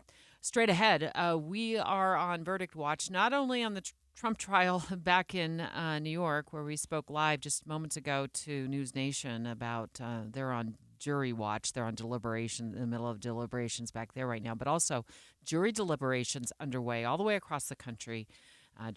One state over from us in Idaho in the Chad Daybell trial. We'll get live analysis from Greg Skordas next. Dave and Dujanovic. Dave and Debbie go out of their way to make sure you hear all sides of a story. They're working the phones to get several viewpoints on for you. Hi, it's Tim and Amanda. We get you the full story, too. We have you covered on KSL News Radio. One of the things you may not have really taken into consideration when we're building a house is, what am I going to do if the electricity goes out? Well, now we have solutions, a standby generator. And you got to give Master Electrical a call. Their generator department is a premier dealer for Generac, and they not only sell them, but they also service and install them. And of course, as we get a little bit older, maybe there's some medical equipment in the home that is very common that you can't have going out if you have a power outage. Well, standby generator can protect your loved ones. And a lot of people are getting EVs like you. You need to be able to plug that car in and make sure you're going to have juice going to the car, so when you get up in the morning, it's drivable. The great thing about Master Electrical is they also put the customer first, and they do that by having different financing that fits almost any budget. Yeah, they're the premier dealer for Generac. They not only sell it, but they service and install all of these things so they can make sure that the installations are done in-house, no third party is used. They keep the highest standards that way. Look them up online at masterelectrical.com. I'm Kareem Abdul-Jabbar. I learned about atrial fibrillation the hard way. My symptoms would come and go, shortness of breath, fatigue. I kept going. Then I got so lightheaded, I couldn't. My doctor said I have AFib, so I'm about 5 times more likely to have a stroke. Other symptoms, irregular heartbeat, heart racing, chest pain can come and go, but the risk of stroke stays. If you have symptoms, tell a doctor. Visit notimetowait.com. Sponsored by Bristol-Myers Squibb and Pfizer. Family Talk with Straight Talk. You give and you give. It's time to get with Straight Talk Wireless. You get a reliable 5G network and unlimited data, and you get to choose who joins your family plan starting as low as $25 a line. Does it have to be family? It can be family or people you like. Get more lines and more savings. Switch to Straight Talk for family plans starting as low as $25 a line per month for 4 lines. Find us at Walmart and straighttalk.com. For network management practices, visit straighttalk.com. Family plan discount with 4 lines, all on the Silver Unlimited plan. Taxes and fees apply. My name is J.R. Bird. As mayor of Roosevelt, I increased transparency, led the charge to pass term limits, and kept taxes low. As your congressman, I will leverage my experience in the energy sector to champion energy independence and dominance. I'm determined to defend the unborn, secure our borders, uphold our Second Amendment rights, and bring the same level of transparency that we've upheld locally. I hope to earn your support. Paid for by Bird for Congress. Advertising used to be simple. Your options were radio, TV, newspaper, and let's not forget the yellow pages. Now it seems like a tidal wave of options. Podcast, cable TV, streaming, OTT, CTV, audio networks, smart speakers. On top of that, you need digital marketing for your website along with SEM, SEO, display, video, YouTube, email, and all the social media platforms. Look, you're the expert in your business. Wouldn't it be nice to have an expert to market you? We are Bonneville Salt Lake, the local marketing and media company you know and trust. We reach customers across all digital and social platforms and have the reach of traditional advertising available as well. We find your customer anytime, any place, anywhere on any device here in Utah or anywhere in the world. We work to optimize your results with our in-house local team of experts, providing you with qualified leads, not just impressions. Contact Stephanie Palmer at KSL for a free consultation, including a complete digital audit with no obligation or cost to you. Email spalmer@ksl.com. That's spalmer@ksl.com. This is Derek Miller speaking on business. Make-A-Wish Utah is on a mission to spread the life-changing power of hope to children battling critical illnesses, replacing fear with confidence, sadness with joy, and anxiety with optimism. President and CEO Daniel Dudley joins us with more. Make-A-Wish was born fittingly because of the wish of a child. On April 29, 1980, 7-year-old Chris, who'd been diagnosed with leukemia, decided his wish was to be a police officer. Volunteers in his community made his wish a reality. And after witnessing the impact the wish had on Chris, a global movement was created. Since then, Make-A-Wish Utah has granted over 4,500 wishes for Utah children battling critical illnesses. Through the power of a wish, children can be anything they want, meet anyone they choose, or go anywhere they dream of. Research shows children who have wishes granted can build the physical and emotional strength they need to fight a critical illness. Of course, wishes do not come true by chance. Wishes happen because community members choose to make them possible. Learn how you can help at wish.org/Utah. Whether you're a small donor or a large corporation, you have the power to make a wish come true. Visit the Make-A-Wish website to help them achieve their goal of reaching every eligible child in Utah. I'm Derek Miller with the Salt Lake Chamber, speaking on business. With the 3 things you need to know this hour, I'm Dan Bomas. First, we're watching for verdicts today in a couple of court cases. Former President Trump accused of breaking New York state law on falsifying business records. And in Idaho, Chad Daybell accused on 3 counts of murder. We're getting a better idea now of what the new baseball stadium in South Jordan will look like. And third, the owner of Utah's new NHL team says he's narrowed down the list of possible team names to 4. 64 degrees and sunny in Salt Lake City. Back to Dave and Dujanovic on KSL News Radio. Dave and Dujanovic. Dave and Dujanovic. The trial of Chad Daybell. Special coverage on KSL News Radio. The jury's deliberating right now in the trial of Chad Daybell. You know, he's a former Utahn. He's on trial, has been on trial, first-degree murder and the deaths of his wife, Tammy, JJ, and Tylee, who were the children of his, as the prosecution put it, his mistress, Lori Vallow, who's already been convicted. And we're just waiting to see what the jury decides. If this is a death penalty case, Dave, the stakes are high, and certainly the prosecution and the families of JJ and Tylee want him to be found guilty. And such a horrific story. As we started learning more and more, especially with Tammy, because initially when she passed away, it was believed to be of natural causes. And it wasn't until the death of JJ and Tylee that they started looking at Tammy's death differently. And in kind of a grisly, gruesome way, they had to exhume Tammy and reinvestigate this. And it just speaks to these three murders that were just so awful and really leaves so many of us speechless. Greg Skordas, KSL legal analyst, on the line with us right now. You're a former prosecutor. You're now a defense attorney. What's going through the minds of all of these attorneys right now as the jury deliberates?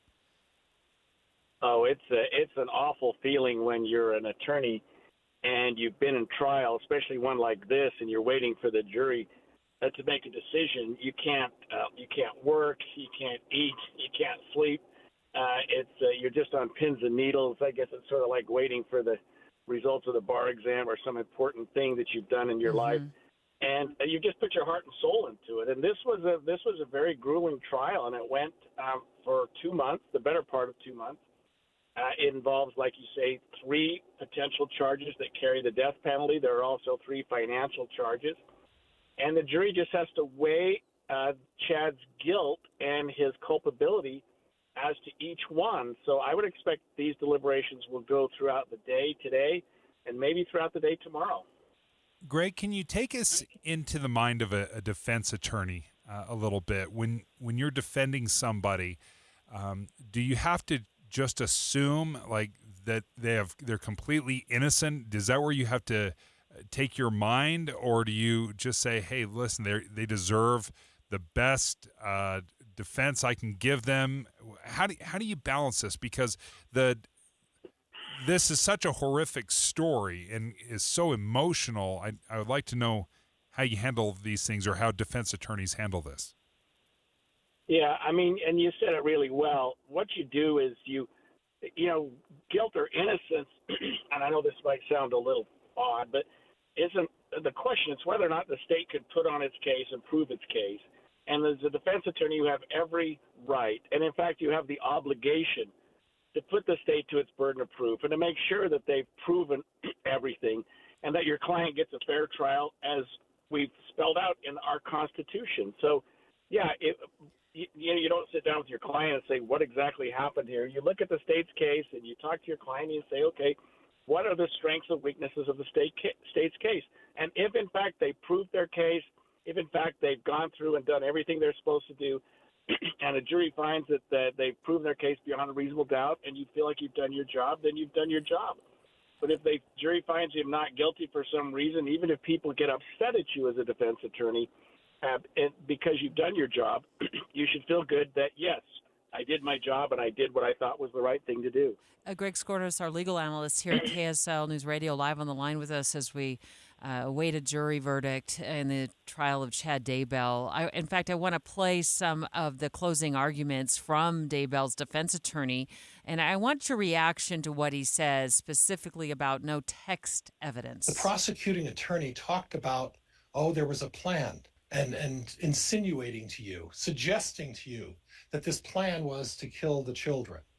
And at no time did the prosecuting attorney show you a text message that said, let's kill the kids, let's kill Tammy. How does that weigh in the jury's deliberations if there's no, text evidence, Greg?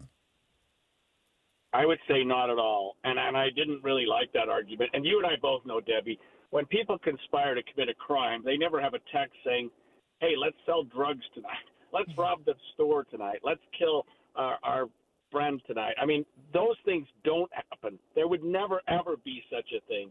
But if you read between the lines, there were a lot of texts that go on between Chad and Lori about getting rid of the dark zombies, that their time is up, that their life percentage is down to 0.01%. I mean, there are a lot of things which are consistent with what people do in a conspiracy or in they're committing a crime when they talk about things in vague terms, because we don't. I mean, I've never seen in my 42 years a text message between 2 alleged criminals that absolutely spells out the crime they're about to commit. It just doesn't happen. So you can't have that expectation, and I'm sure the jury is given that kind of instruction, like don't expect that level of specificity. Yeah, I mean, the jury's given instructions saying you need to weigh all the evidence. And if you find beyond a reasonable doubt that Chad was responsible for the deaths of any of these three, and they have to weigh them each individually, then they can find Chad guilty of those particular crimes. And by the way, Dave, there are 6 crimes. And the jury has to look at each one. They may have already decided that he's guilty or not guilty of 1, 2, 3, or 4 of them, but they've got to go through all 6. Mm-hmm. And when they're done, they'll go to the court and say, we've made a decision, here's what our verdict is, and here's what we've decided on each count, and we've decided that unanimously, all 12 of us. And by the way, they all 12 have to agree on not guilty as well. So 12 out of 12 guilty, 12 out of 12 guilty. If it's 11-1, that's what we call a hung jury. It's a mistrial, and you have to try that particular count over again if you decide that's what the state wants to do. Well, Greg, we always thank you so much for your legal analysis here at KSL News Radio. I know you're going to be on standby for us throughout the day. We're expecting 2 really significant verdicts. The one we're just talking about in Idaho of Chad Daybell, and then also the verdict in former President Trump's hush money trial, the jury now deliberating there. And just hitting on a finer point, what Greg was saying about the text messages. I remember thinking back, I covered my first murder trial in 1989, and the individual was convicted of murdering a child.